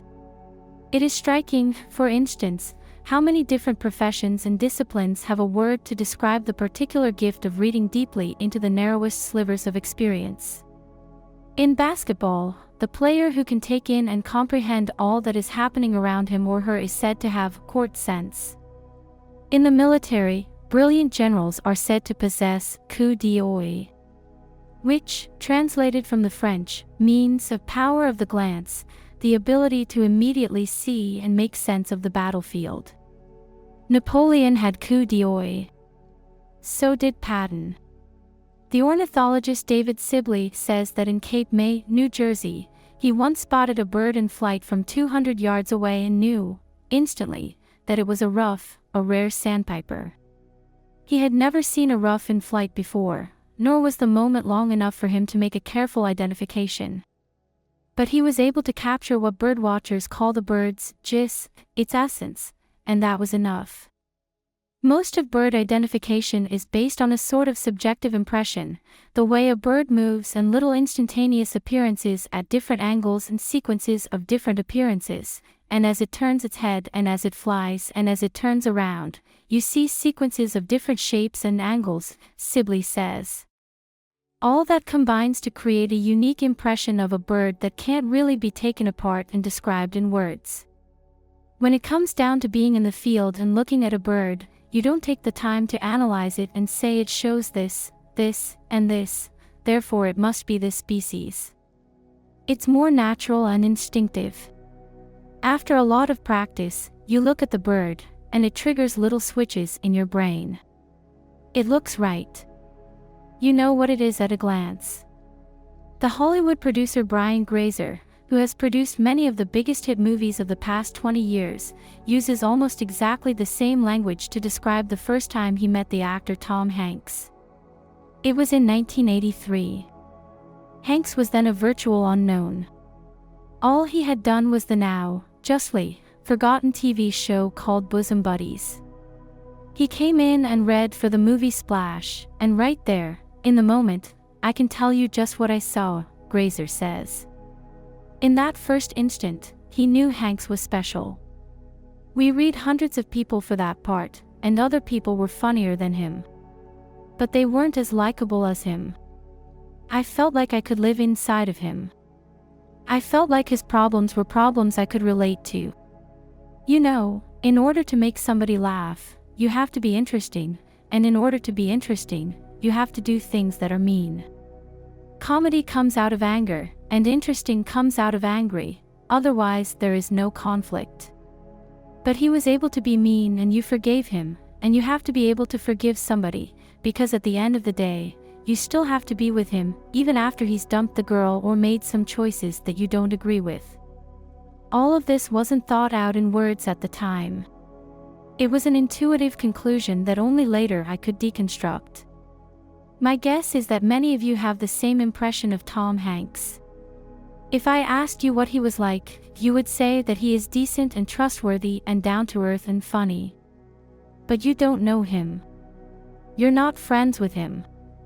You've only seen him in the movies, playing a wide range of different characters. Nonetheless, you've managed to extract something very meaningful about him from those thin slices of experience, and that impression has a powerful effect on how you experience Tom Hanks's movies. Everybody said that they couldn't see Tom Hanks as an astronaut, Grazer says of his decision to cast Hanks in the hit movie Apollo 13. Well, I didn't know whether Tom Hanks was an astronaut. But I saw this as a movie about a spacecraft in jeopardy. And who does the world want to get back the most? Who does America want to save? Tom Hanks. We don't want to see him die. We like him too much. If we couldn't thin slice, if you really had to know someone for months and months to get at their true selves, then Apollo 13 would be robbed of its drama and Splash would not be funny. And if we could not make sense of complicated situations in a flash, basketball would be chaotic, and bird watchers would be helpless. Not long ago, a group of psychologists reworked the divorce prediction test that I found so overwhelming. They took a number of Gottman's couples videos and showed them to non-experts, only this time, they provided the raters with a little help. They gave them a list of emotions to look for. They broke the tapes into 30-second segments and allowed everyone to look at each segment twice, once to focus on the man and once to focus on the woman. And what happened? This time around, the observers' ratings predicted with better than 80% accuracy which marriages were going to make it. That's not quite as good as Gottman. But it's pretty impressive, and that shouldn't come as a surprise. We're old hands at thin slicing. 2. The Locked Door, The Secret Life of Snap Decisions. Not long ago, one of the world's top tennis coaches, a man named Vic Braden, began to notice something strange whenever he watched a tennis match. In tennis, players are given 2 chances to successfully hit a serve, and if they miss on their second chance, they are said to double fault, and what Braden realized was that he always knew when a player was about to double fault. A player would toss the ball up in the air and draw his racket back, and just as he was about to make contact, Braden would blurt out, "Oh, no, double fault," and sure enough, the ball would go wide or long or it would hit the net. It didn't seem to matter who was playing, man or woman, whether he was watching the match live or on television, or how well he knew the person serving. I was calling double faults on girls from Russia I'd never seen before in my life, Braden says. Nor was Braden simply lucky. Lucky is when you call a coin toss correctly. But double faulting is rare. In an entire match, a professional tennis player might hit hundreds of serves and double fault no more than 3 or 4 times. One year, at the big professional tennis tournament at Indian Wells, near Braden's house in Southern California, he decided to keep track and found he correctly predicted 16 out of 17 double faults in the matches he watched. For a while it got so bad that I got scared, Braden says. It literally scared me. I was getting 20 out of 20 right, and we're talking about guys who almost never double fault. Braden is now in his 70s. When he was young, he was a world-class tennis player, and over the past 50 years, he has coached and counseled and known many of the greatest tennis players in the history of the game. He is a small and irrepressible man with the energy of someone half his age, and if you were to talk to people in the tennis world, they'd tell you that Vic Braden knows as much about the nuances and subtleties of the game as any man alive. It isn't surprising, then, that Vic Braden should be really good at reading a serve in the blink of an eye. It really isn't any different from the ability of an art expert to look at the Getty kuros and know, instantly, that it's a fake. Something in the way the tennis players hold themselves, or the way they toss the ball, or the fluidity of their motion triggers something in his unconscious. He instinctively picks up the gist of a double fault. He thin slices some part of the service motion and, blink. He just knows. But here's the catch, much to Braden's frustration, he simply cannot figure out how he knows. What did I see? He says. I would lie in bed, thinking, how did I do this? I don't know. It drove me crazy. It tortured me. I'd go back and I'd go over the serve in my mind and I'd try to figure it out. Did they stumble? Did they take another step? Did they add a bounce to the ball, something that changed their motor program? The evidence he used to draw his conclusions seemed to be buried somewhere in his unconscious, and he could not dredge it up. This is the second critical fact about the thoughts and decisions that bubble up from our unconscious. Snap judgments are, first of all, enormously quick, they rely on the thinnest slices of experience. But they are also unconscious. In the Iowa gambling experiment, the gamblers started avoiding the dangerous red decks long before they were actually aware that they were avoiding them. It took another 70 cards for the conscious brain to finally figure out what was going on. When Harrison and Hoving and the Greek experts first confronted the kuros, they experienced waves of repulsion and words popping into their heads, and Harrison blurted out, "I'm sorry to hear that." But at that moment of first doubt, they were a long way from being able to enumerate precisely why they felt the way they did. Hoving has talked to many art experts whom he calls fake busters, and they all describe the act of getting at the truth of a work of art as an extraordinarily imprecise process. Hoving says they feel a kind of mental rush, a flurry of visual facts flooding their minds when looking at a work of art. One fake buster described the experience as if his eyes and senses were a flock of hummingbirds popping in and out of dozens of way stations. Within minutes, sometimes seconds, this fake buster registered hosts of things that seemed to call out to him, "Watch out." Here is Hoving on the art historian Bernard Berenson. He sometimes distressed his colleagues with his inability to articulate how he could see so clearly the tiny defects and inconsistencies in a particular work that branded it either an unintelligent reworking or a fake. In one court case, in fact, Berenson was able to say only that his stomach felt wrong. He had a curious ringing in his ears. He was struck by a momentary depression. Or he felt woozy and off balance. Hardly scientific descriptions of how he knew he was in the presence of something cooked up or faked. But that's as far as he was able to go. Snap judgments and rapid cognition take place behind a locked door. Vic Braden tried to look inside that room.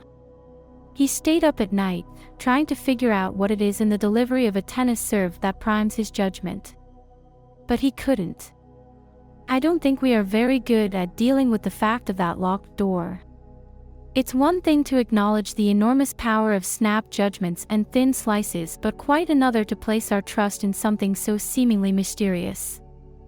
My father will sit down and give you theories to explain why he does this or that, the son of the billionaire investor George Soros has said. But I remember seeing it as a kid and thinking, at least half of this is bull. I mean, you know, the reason he changes his position on the market or whatever is because his back starts killing him. He literally goes into a spasm, and it's this early warning sign.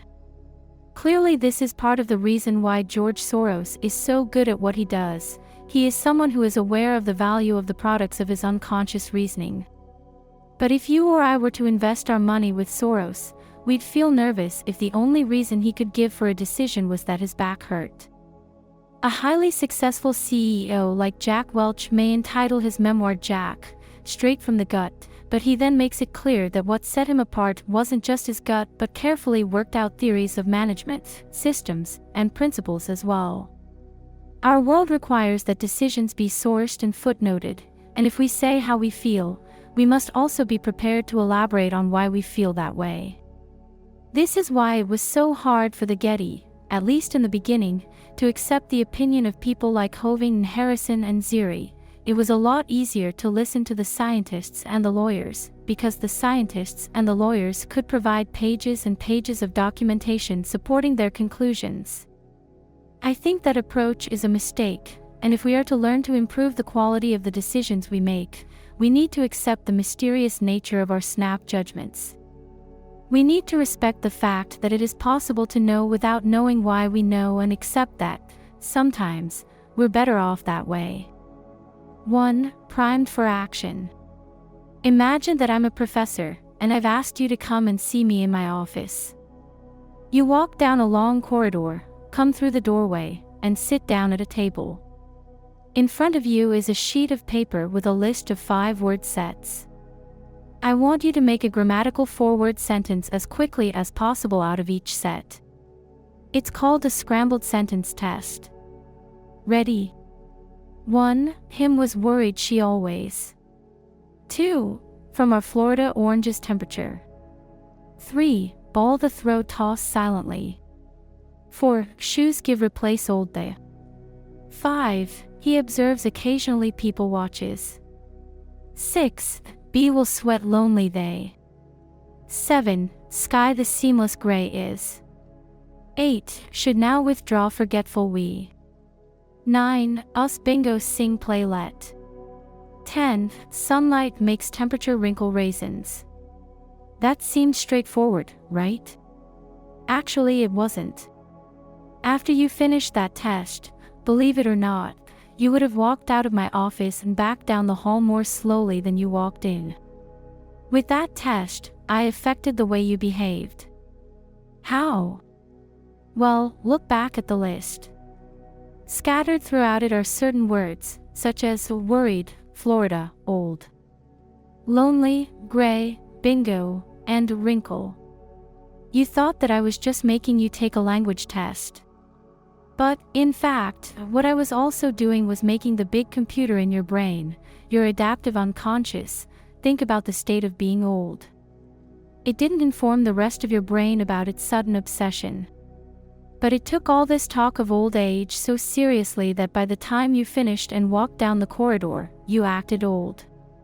You walked slowly. This test was devised by a very clever psychologist named John Bargh. It's an example of what is called a priming experiment, and Bargh and others have done numerous even more fascinating variations of it, all of which show just how much goes on behind that locked door of our unconscious. For example, on one occasion Bargh and two colleagues at New York University, Mark Chin and Laura Burrows, staged an experiment in the hallway just down from Bargh's office. They used a group of undergraduates as subjects and gave everyone in the group one of two scrambled sentence tests.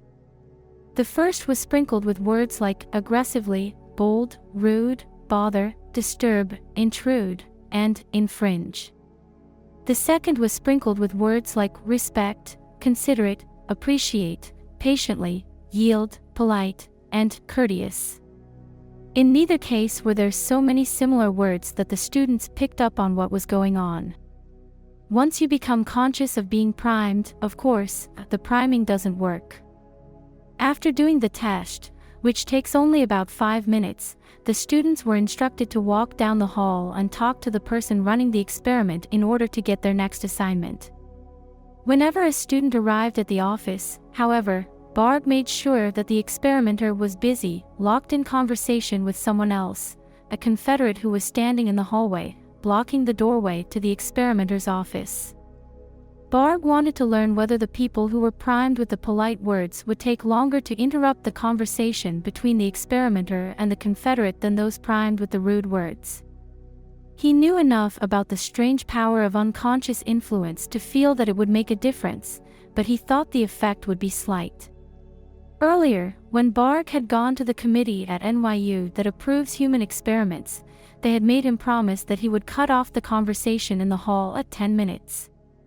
We looked at them when they said that and thought, "You've got to be kidding," Bargh remembered.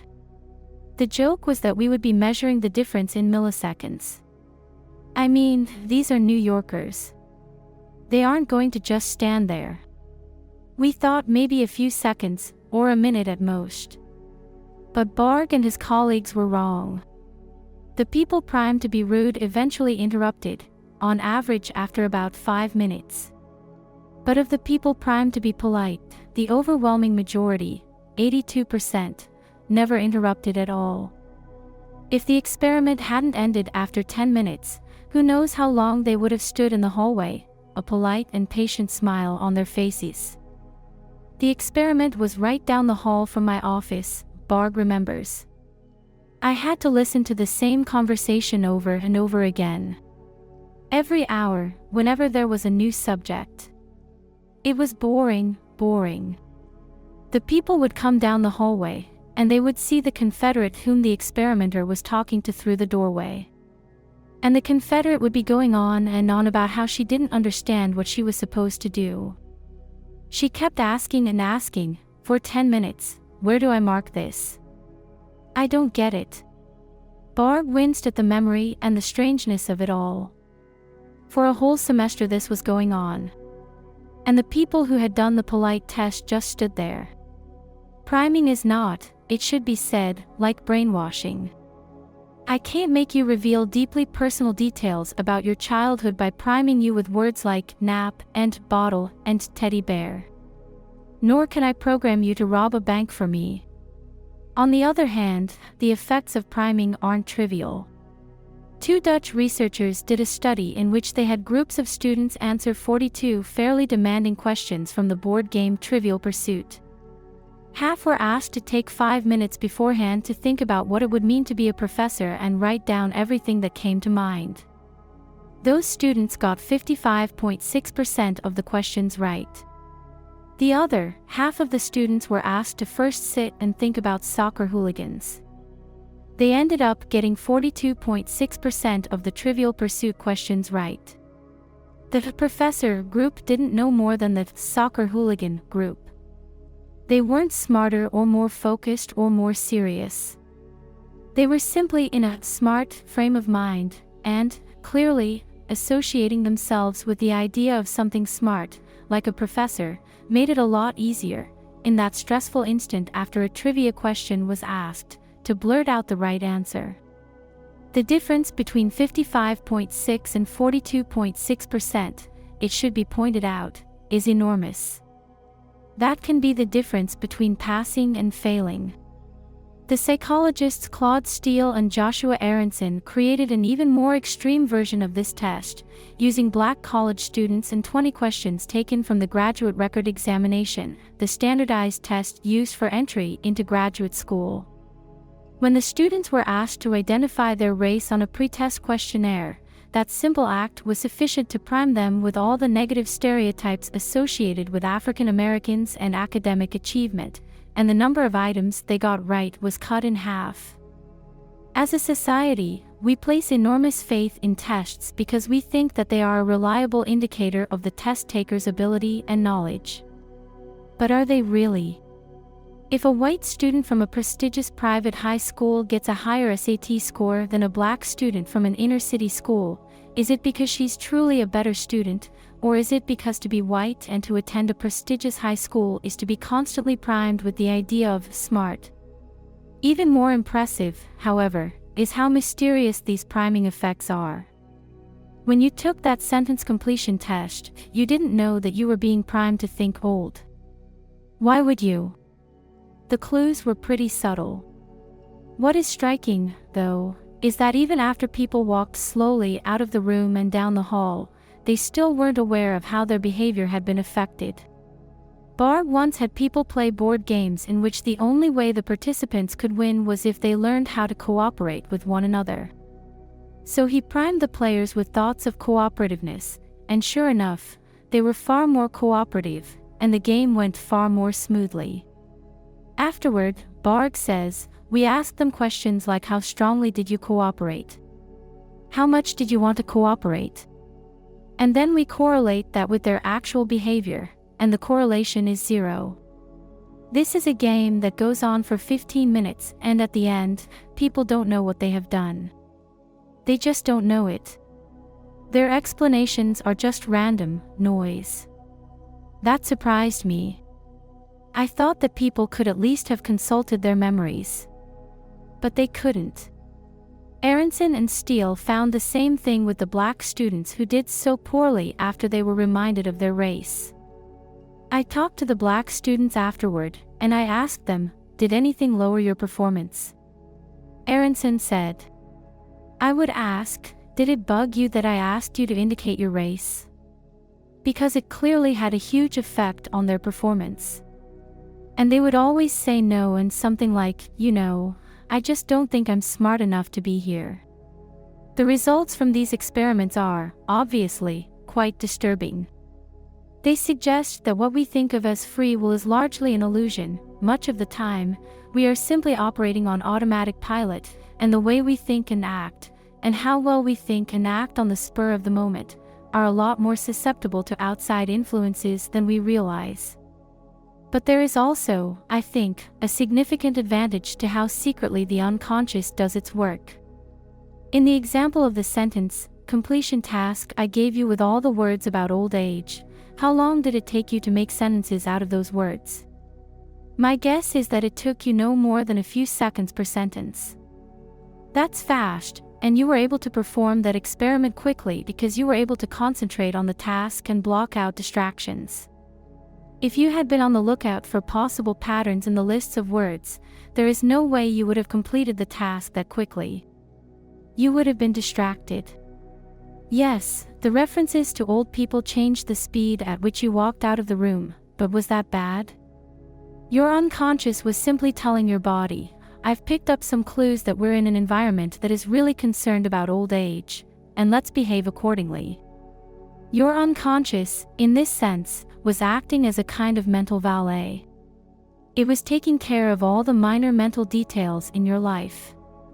It was keeping tabs on everything going on around you and making sure you were acting appropriately, while leaving you free to concentrate on the main problem at hand. The team that created the Iowa gambling experiments was headed by the neurologist Antonio Damasio, and Damasio's group has done some fascinating research on just what happens when too much of our thinking takes place outside the locked door. Damasio studied patients with damage to a small but critical part of the brain called the ventromedial prefrontal cortex, which lies behind the nose. The ventromedial area plays a critical role in decision-making. It works out contingencies and relationships and sorts through the mountain of information we get from the outside world, prioritizing it and putting flags on things that demand our immediate attention. People with damage to their ventromedial area are perfectly rational. They can be highly intelligent and functional, but they lack judgment. More precisely, they don't have that mental valet in their unconscious that frees them up to concentrate on what really matters. In his book Descartes' Error, Damasio describes trying to set up an appointment with a patient with this kind of brain damage. I suggested 2 alternative dates, both in the coming month and just a few days apart from each other. The patient pulled out his appointment book and began consulting the calendar. The behavior that ensued, which was witnessed by several investigators, was remarkable. For the better part of a half hour, the patient enumerated reasons for and against each of the 2 dates, previous engagements, proximity to other engagements, possible meteorological conditions, virtually anything that one could think about concerning a simple date. He was walking us through a tiresome cost-benefit analysis, an endless outlining and fruitless comparison of options and possible consequences. It took enormous discipline to listen to all of this without pounding on the table and telling him to stop. Damasio and his team also gave the gambler's test to their ventromedial patients. Most of the patients, just like the rest of us, eventually figured out that the red decks were a problem. But at no time did the ventromedial patients ever get a prickling of sweat on their palms. At no time did they get a hunch that the blue decks were preferable to the red cards, and at no time, not even after they had figured the game out, did the patients adjust their strategy to stay away from the problem cards. They knew intellectually what was right, but that knowledge wasn't enough to change the way they played the game. It's like drug addiction, says Antoine Becquerel, one of the researchers on the Iowa team. Addicts can articulate very well the consequences of their behavior, but they fail to act accordingly. That's because of a brain problem. That's what we were putting our finger on. Damage in the ventromedial area causes a disconnect between what you know and what you do.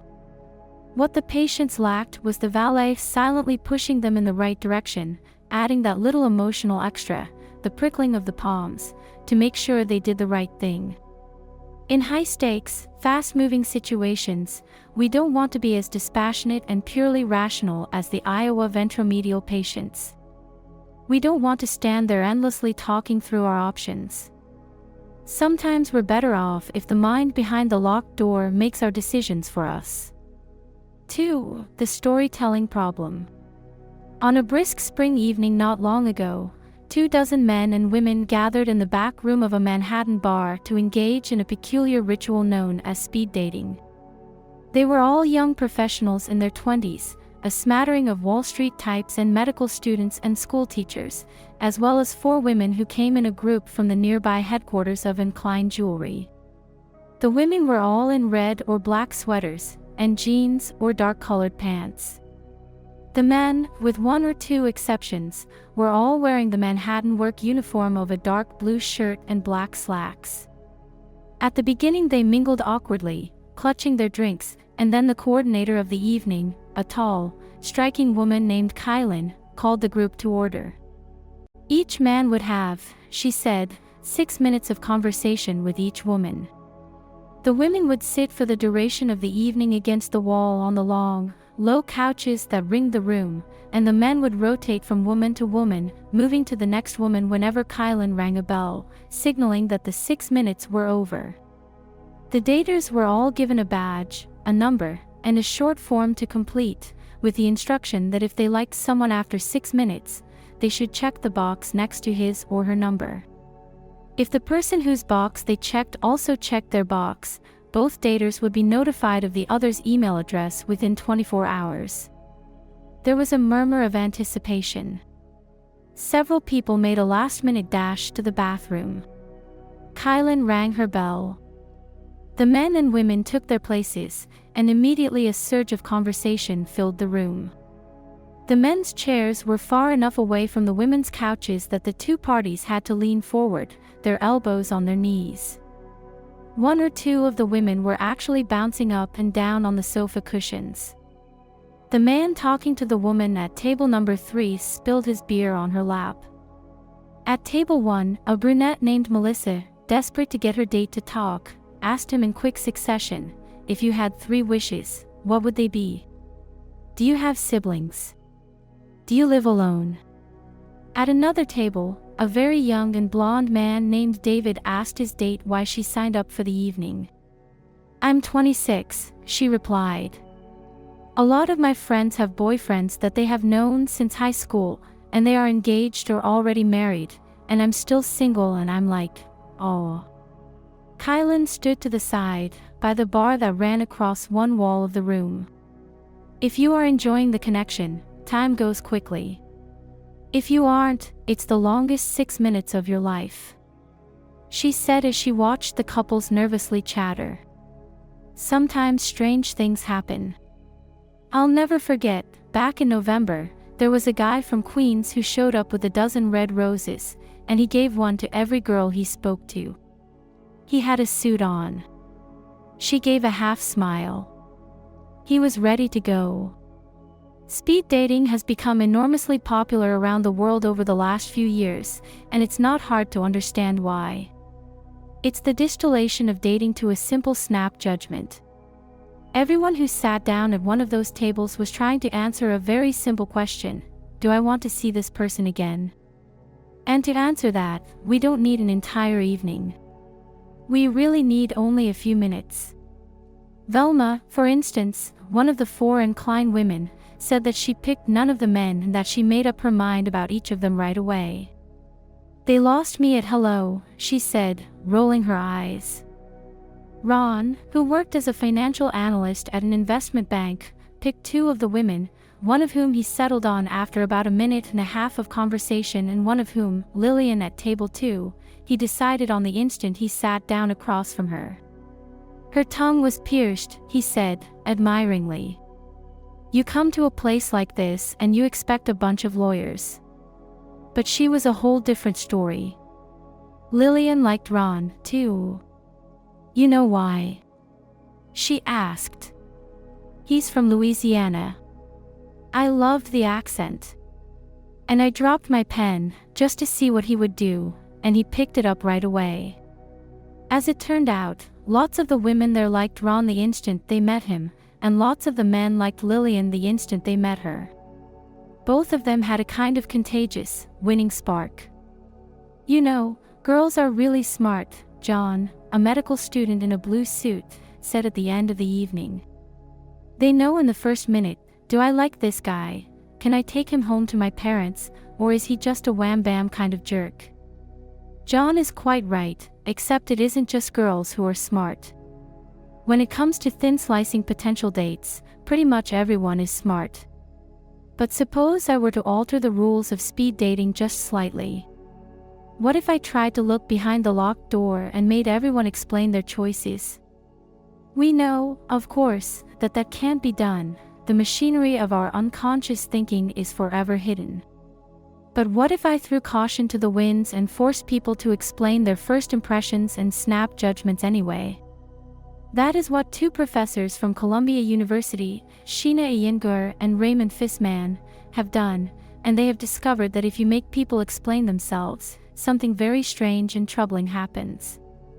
What once seemed like the most transparent and pure of thin, slicing exercises turns into something quite confusing. Iyengar and Fissman make something of an odd couple. Iyengar is of Indian descent. Fissman is Jewish. Iyengar is a psychologist. Fissman is an economist. The only reason they got involved in speed dating is that they once had an argument at a party about the relative merits of arranged marriages and love marriages. "We've supposedly spawned one long-term romance," Fissman told me. He is a slender man who looks like a teenager, and he has a wry sense of humor. It makes me proud. Apparently all you need is 3 to get into Jewish heaven, so I'm well on my way. The two professors run their speed dating nights at the back of the West End Bar on Broadway, across the street from the Columbia campus. They are identical to standard New York speed dating evenings, with one exception. Their participants don't just date and then check the yes or no box. On 4 occasions, before the speed dating starts, after the evening ends, a month later, and then 6 months after the speed dating evening, they have to fill out a short questionnaire that asks them to rate what they are looking for in a potential partner on a scale of 1 to 10. The categories are attractiveness, shared interests, funny/sense of humor, sincerity, intelligence, and ambition. In addition, at the end of every date, they rate the person they've just met, based on the same categories. By the end of one of their evenings, then, Fissman and Iyengar have an incredibly detailed picture of exactly what everyone says they were feeling during the dating process. And it's when you look at that picture that the strangeness starts. For example, at the Columbia session, I paid particular attention to a young woman with pale skin and blonde, curly hair and a tall, energetic man with green eyes and long brown hair. I don't know their names, but let's call them Mary and John. I watched them for the duration of their date, and it was immediately clear that Mary really liked John and John really liked Mary. John sat down at Mary's table. Their eyes locked. She looked down shyly. She seemed a little nervous. She leaned forward in her chair. It seemed, from the outside, like a perfectly straightforward case of instant attraction.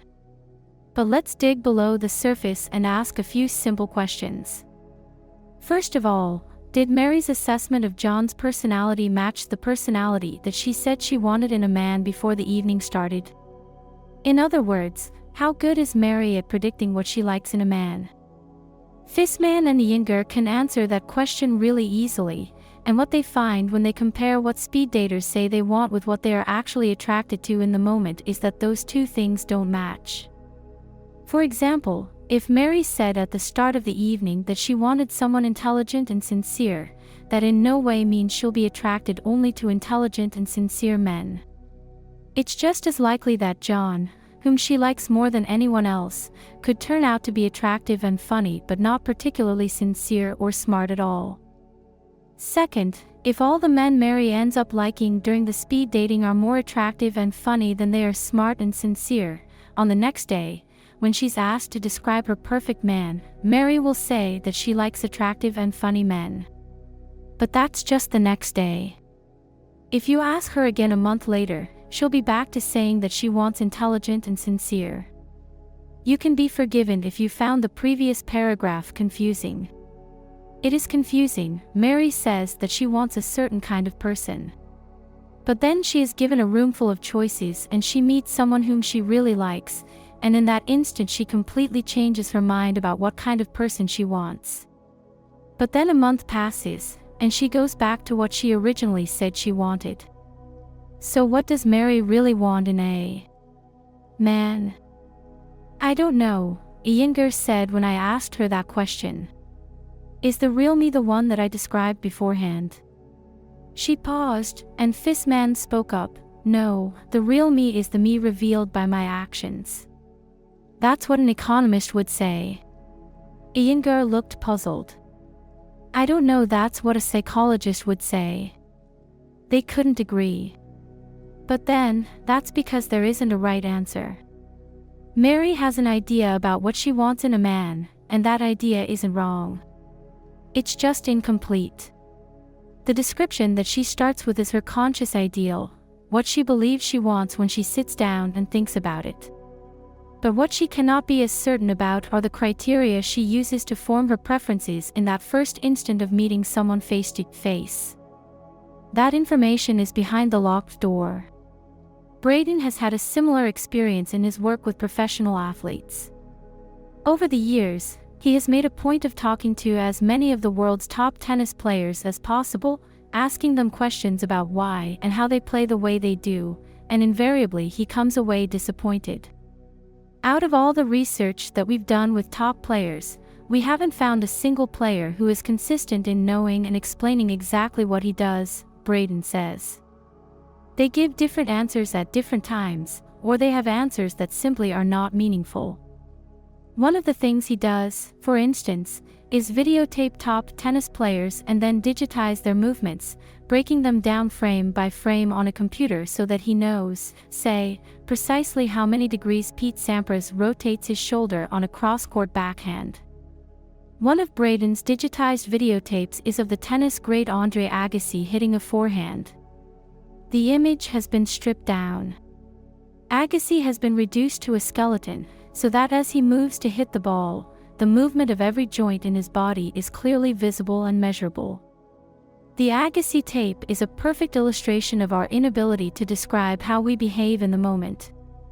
Almost every pro in the world says that he uses his wrist to roll the racket over the ball when he hits a forehand, Braden says. Why? What are they seeing? Look, and here Braden points to the screen. See when he hits the ball. We can tell with digitized imaging whether a wrist turns an eighth of a degree. But players almost never move their wrist at all. Look how fixed it is. He doesn't move his wrist until long after the ball is hit. He thinks he's moving it at impact, but he's actually not moving it until long after impact. How can so many people be fooled? People are going to coaches and paying hundreds of dollars to be taught how to roll their wrist over the ball, and all that's happening is that the number of injuries to the arm is exploding. Braden found the same problem with the baseball player Ted Williams. Williams was perhaps the greatest hitter of all time, a man revered for his knowledge and insight into the art of hitting. One thing he always said was that he could look the ball onto the bat, that he could track it right to the point where he made contact. But Braden knew from his work in tennis that that is impossible. In the final 5 feet of a tennis ball's flight toward a player, the ball is far too close and moving much too fast to be seen. The player, at that moment, is effectively blind.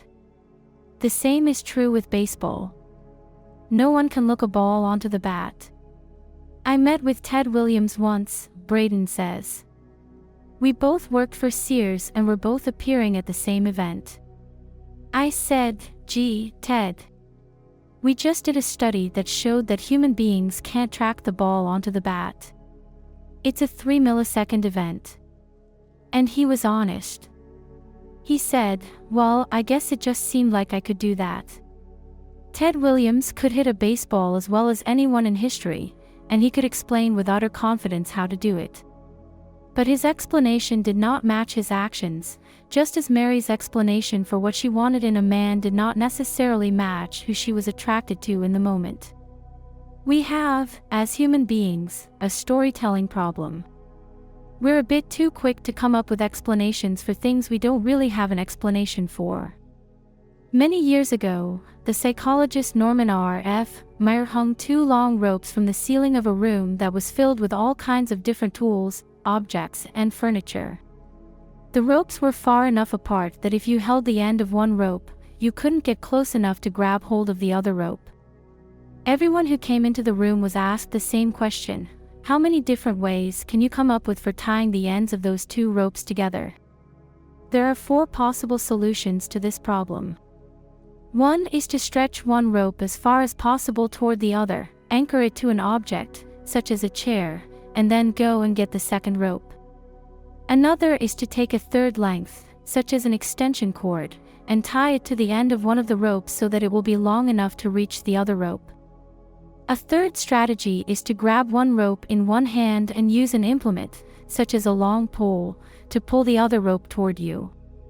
What Meyer found is that most people figured out those three solutions pretty easily. But the fourth solution, to swing one rope back and forth like a pendulum and then grab hold of the other rope, occurred to only a few people. The rest were stumped. Meyer let them sit and stew for 10 minutes and then, without saying anything, he walked across the room toward the window and casually brushed one of the ropes, setting it in motion back and forth. Sure enough, after he did that, most people suddenly said aha, and came up with the pendulum solution. But when Meyer asked all those people to describe how they figured it out, only one of them gave the right reason. As Meyer wrote, they made such statements as, "It just dawned on me, it was the only thing left, I just realized the cord would swing if I fastened a weight to it, perhaps a course in physics suggested it to me, I tried to think of a way to get the cord over here, and the only way was to make it swing over." A professor of psychology reported as follows, "Having exhausted everything else, the next thing was to swing it. I thought of the situation of swinging across a river. I had imagery of monkeys swinging from trees. This imagery appeared simultaneously with the solution. The idea appeared complete. Were these people lying? Were they ashamed to admit that they could solve the problem only after getting a hint? Not at all. It's just that Meyer's hint was so subtle that it was picked up on only on an unconscious level. It was processed behind the locked door, so, when pressed for an explanation, all Meyer's subjects could do was make up what seemed to them the most plausible one. This is the price we pay for the many benefits of the locked door. When we ask people to explain their thinking, particularly thinking that comes from the unconscious, we need to be careful in how we interpret their answers. When it comes to romance, of course, we understand that. We know we cannot rationally describe the kind of person we will fall in love with, that's why we go on dates, to test our theories about who attracts us. And everyone knows that it's better to have an expert show you, and not just tell you, how to play tennis or golf or a musical instrument. We learn by example and by direct experience because there are real limits to the adequacy of verbal instruction. But in other aspects of our lives, I'm not sure we always respect the mysteries of the locked door and the dangers of the storytelling problem.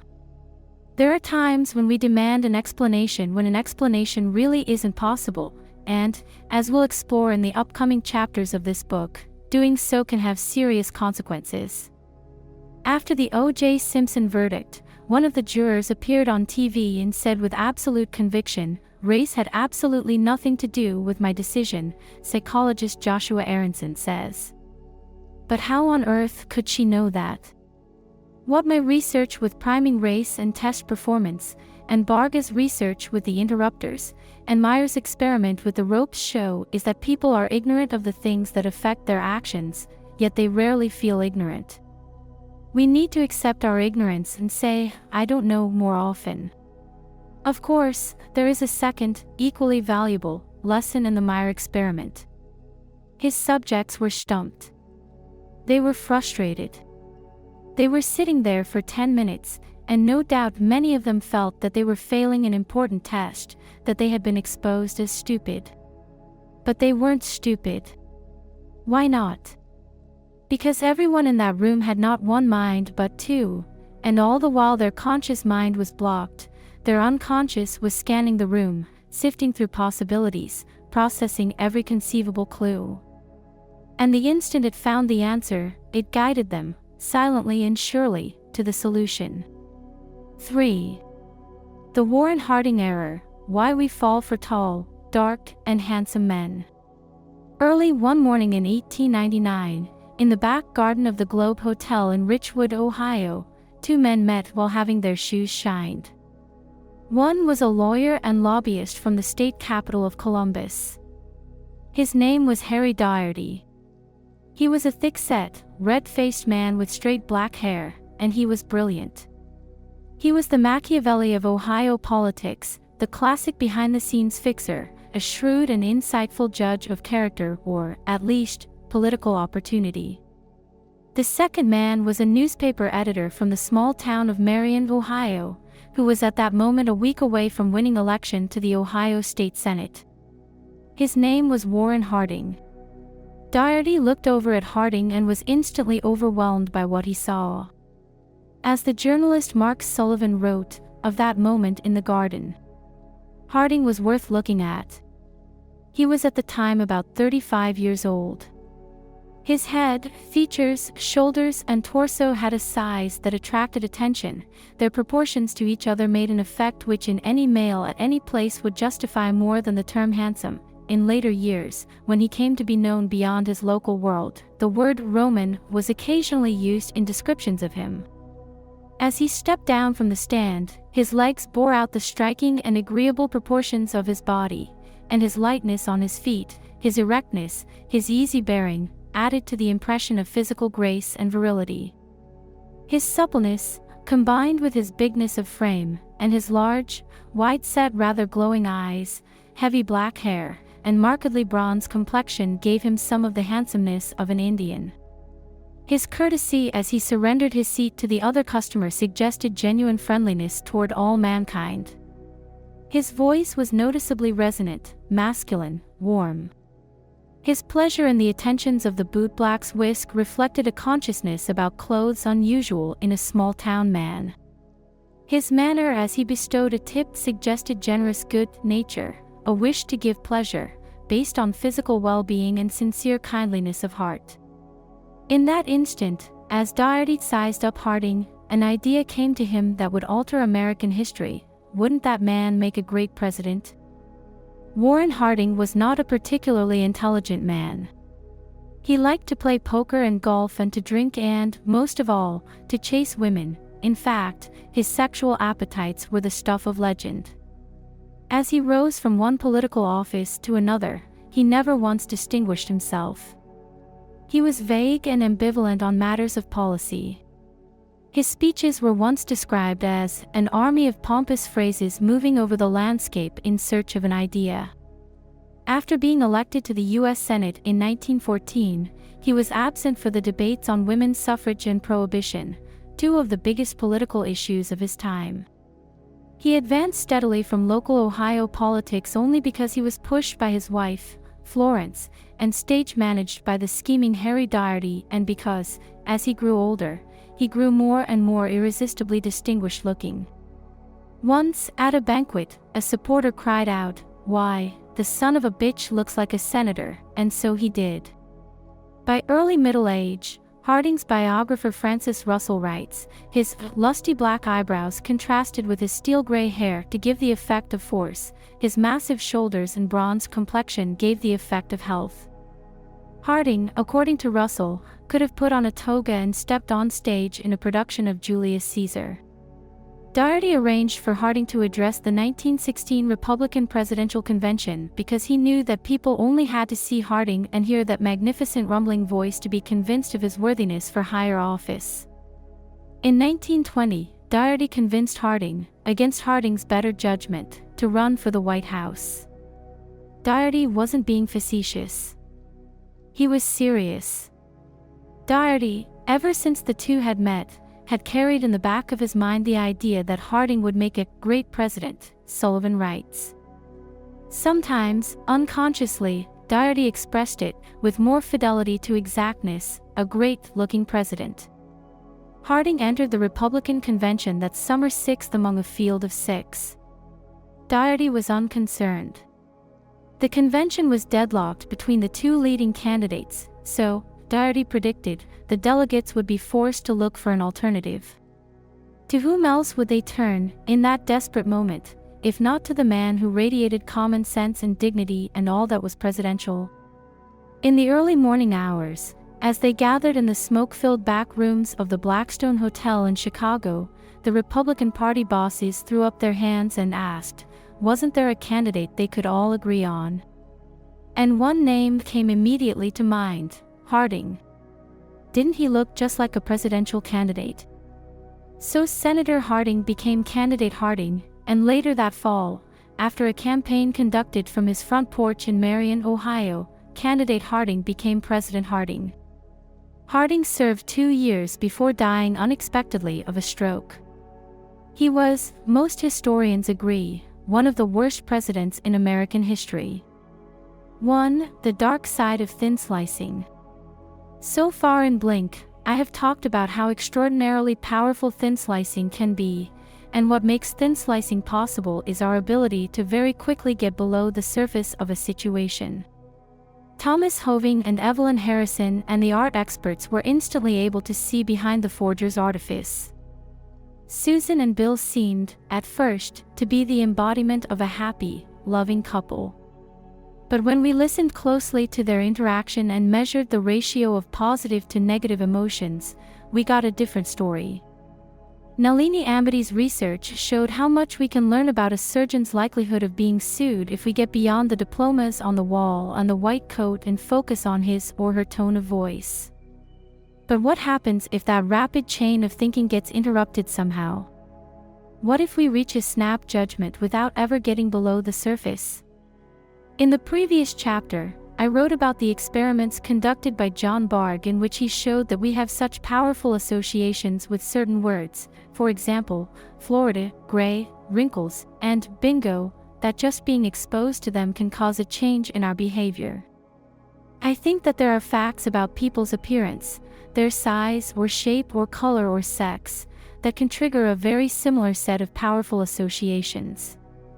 Many people who looked at Warren Harding saw how extraordinarily handsome and distinguished looking he was and jumped to the immediate, and entirely unwarranted, conclusion that he was a man of courage and intelligence and integrity. They didn't dig below the surface. The way he looked carried so many powerful connotations that it stopped the normal process of thinking dead in its tracks. The Warren Harding error is the dark side of rapid cognition. It is at the root of a good deal of prejudice and discrimination.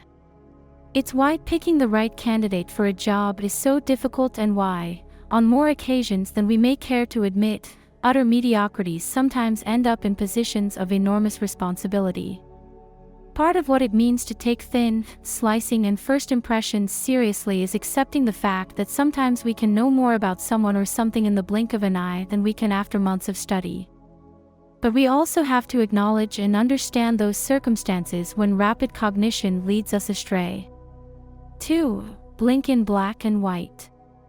Over the past few years, a number of psychologists have begun to look more closely at the role these kinds of unconscious, or, as they like to call them, implicit, associations play in our beliefs and behavior, and much of their work has focused on a very fascinating tool called the Implicit Association Test, IAT.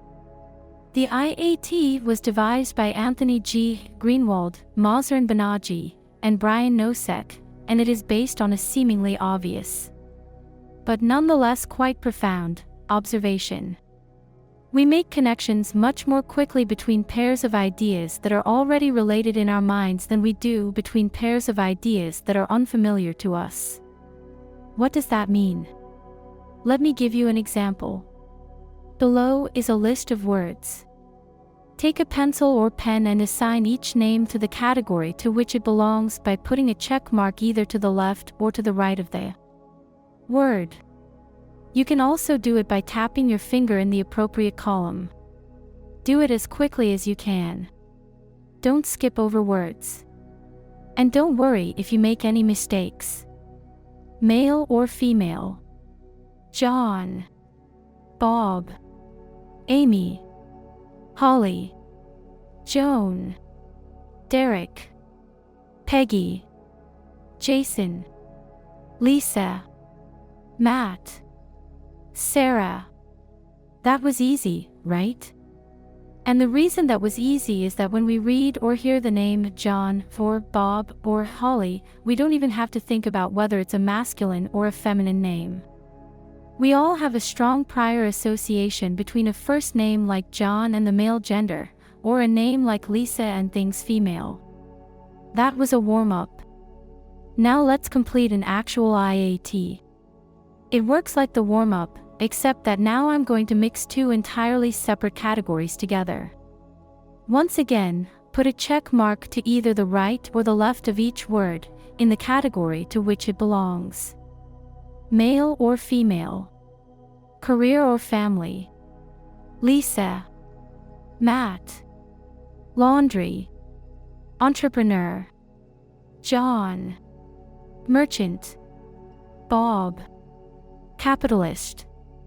Holly. Joan. Home.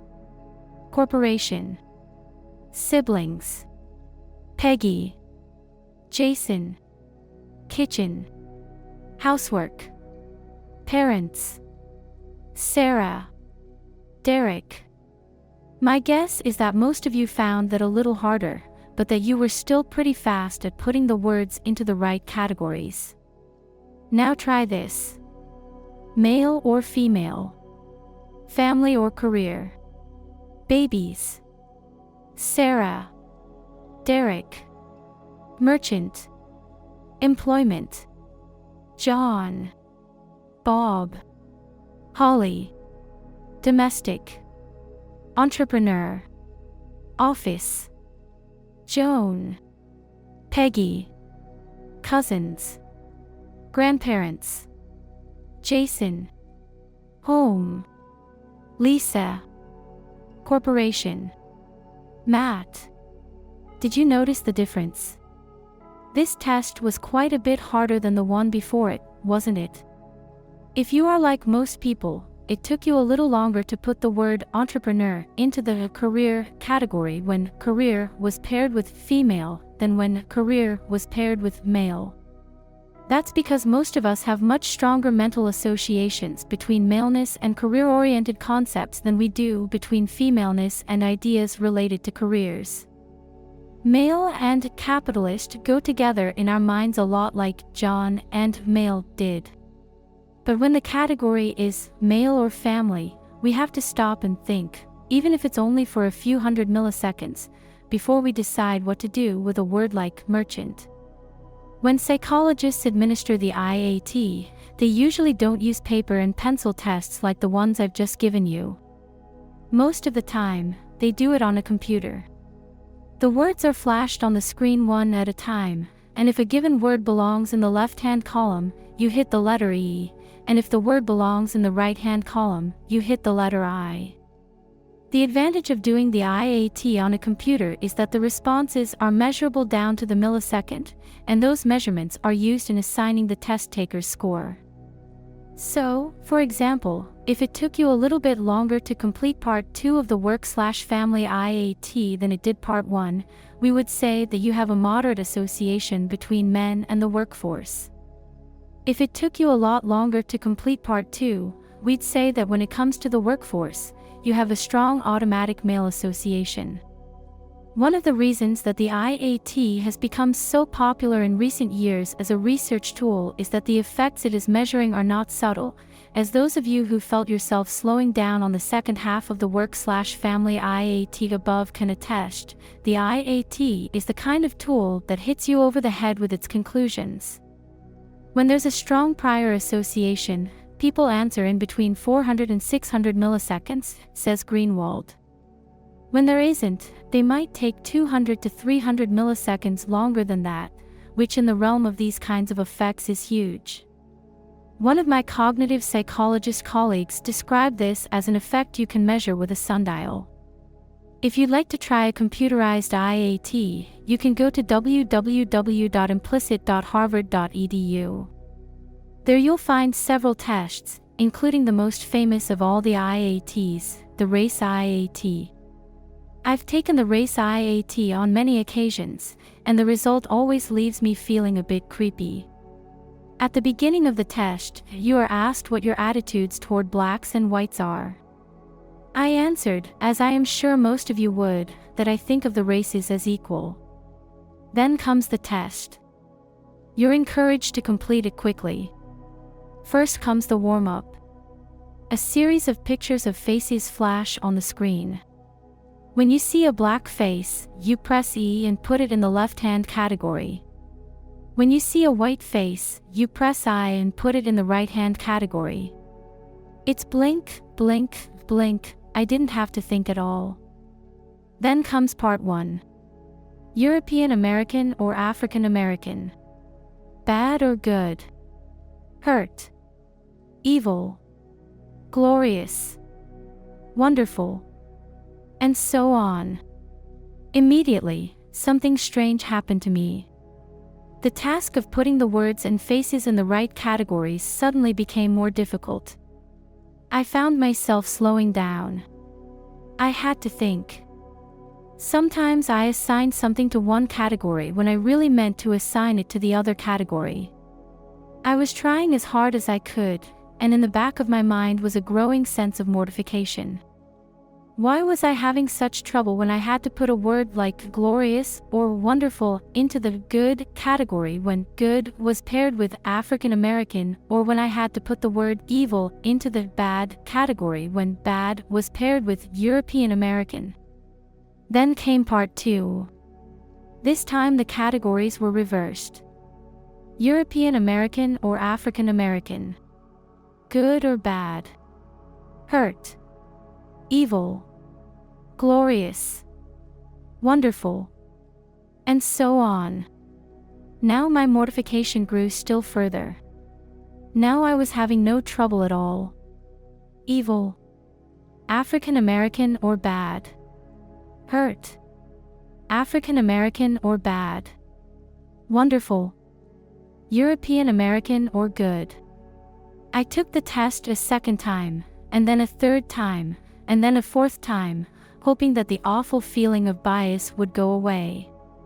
It made no difference. It turns out that more than 80% of all those who have ever taken the test end up having pro-white associations, meaning that it takes them measurably longer to complete answers when they are required to put good words into the black category than when they are required to link bad things with black people. I didn't do quite so badly. On the race IAT, I was rated as having a moderate automatic preference for whites. But then again, I'm half black. My mother is Jamaican. So what does this mean? Does this mean I'm a racist, a self-hating black person? Not exactly. What it means is that our attitudes toward things like race or gender operate on 2 levels. First of all, we have our conscious attitudes. This is what we choose to believe. These are our stated values, which we use to direct our behavior deliberately. The apartheid policies of South Africa or the laws in the American South that made it difficult for African Americans to vote are manifestations of conscious discrimination, and when we talk about racism or the fight for civil rights, this is the kind of discrimination that we usually refer to. But the IAT measures something else. It measures our second level of attitude, our racial attitude on an unconscious level, the immediate, automatic associations that tumble out before we've even had time to think. We don't deliberately choose our unconscious attitudes. And as I wrote about in the first chapter, we may not even be aware of them. The giant computer that is our unconscious silently crunches all the data it can from the experiences we've had, the people we've met, the lessons we've learned, the books we've read, the movies we've seen, and so on, and it forms an opinion. That's what is coming out in the IAT. The disturbing thing about the test is that it shows that our unconscious attitudes may be utterly incompatible with our stated conscious values. As it turns out, for example, of the 50,000 African Americans who have taken the race IAT so far, about half of them, like me, have stronger associations with whites than with blacks. How could we not? We live in North America, where we are surrounded every day by cultural messages linking white with good. You don't choose to make positive associations with the dominant group, says Mazern Banaji, who teaches psychology at Harvard University and is one of the leaders in IAT research. But you are required to. All around you, that group is being paired with good things. You open the newspaper and you turn on the television, and you can't escape it. The IAT is more than just an abstract measure of attitudes. It's also a powerful predictor of how we act in certain kinds of spontaneous situations.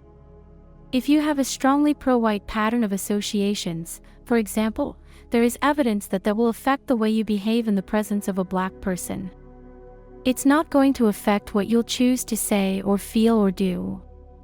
In all likelihood, you won't be aware that you're behaving any differently than you would around a white person. But chances are you'll lean forward a little less, turn away slightly from him or her, close your body a bit, be a bit less expressive, maintain less eye contact, stand a little farther away, smile a lot less, hesitate and stumble over your words a bit more, laugh at jokes a bit less. Does that matter? Of course it does. Suppose the conversation is a job interview. And suppose the applicant is a black man. He's going to pick up on that uncertainty and distance, and that may well make him a little less certain of himself, a little less confident, and a little less friendly. And what will you think then? You may well get a gut feeling that the applicant doesn't really have what it takes, or maybe that he is a bit standoffish, or maybe that he doesn't really want the job. What this unconscious first impression will do, in other words, is throw the interview hopelessly off course. Or what if the person you are interviewing is tall? I'm sure that on a conscious level we don't think that we treat tall people any differently from how we treat short people. But there's plenty of evidence to suggest that height, particularly in men, does trigger a certain set of very positive unconscious associations. I polled about half of the companies on the Fortune 500 list, the list of the largest corporations in the United States, asking each company questions about its CEO. Overwhelmingly, the heads of big companies are, as I'm sure comes as no surprise to anyone, white men, which undoubtedly reflects some kind of implicit bias. But they are also almost all tall. In my sample, I found that on average, male CEOs were just a shade under 6 feet tall. Given that the average American male is 5'9", that means that CEOs as a group have about 3 inches on the rest of their sex. But this statistic actually understates the matter. In the US population, about 14.5% of all men are 6 feet or taller. Among CEOs of Fortune 500 companies, that number is 58%. Even more striking, in the general American population, 3.9% of adult men are 6'2" or taller. Among my CEO sample, almost a third were 6'2" or taller. The lack of women or minorities among the top executive ranks at least has a plausible explanation. For years, for a number of reasons having to do with discrimination and cultural patterns, there simply weren't a lot of women and minorities entering the management ranks of American corporations. So, today, when boards of directors look for people with the necessary experience to be candidates for top positions, they can argue somewhat plausibly that there aren't a lot of women and minorities in the executive pipeline.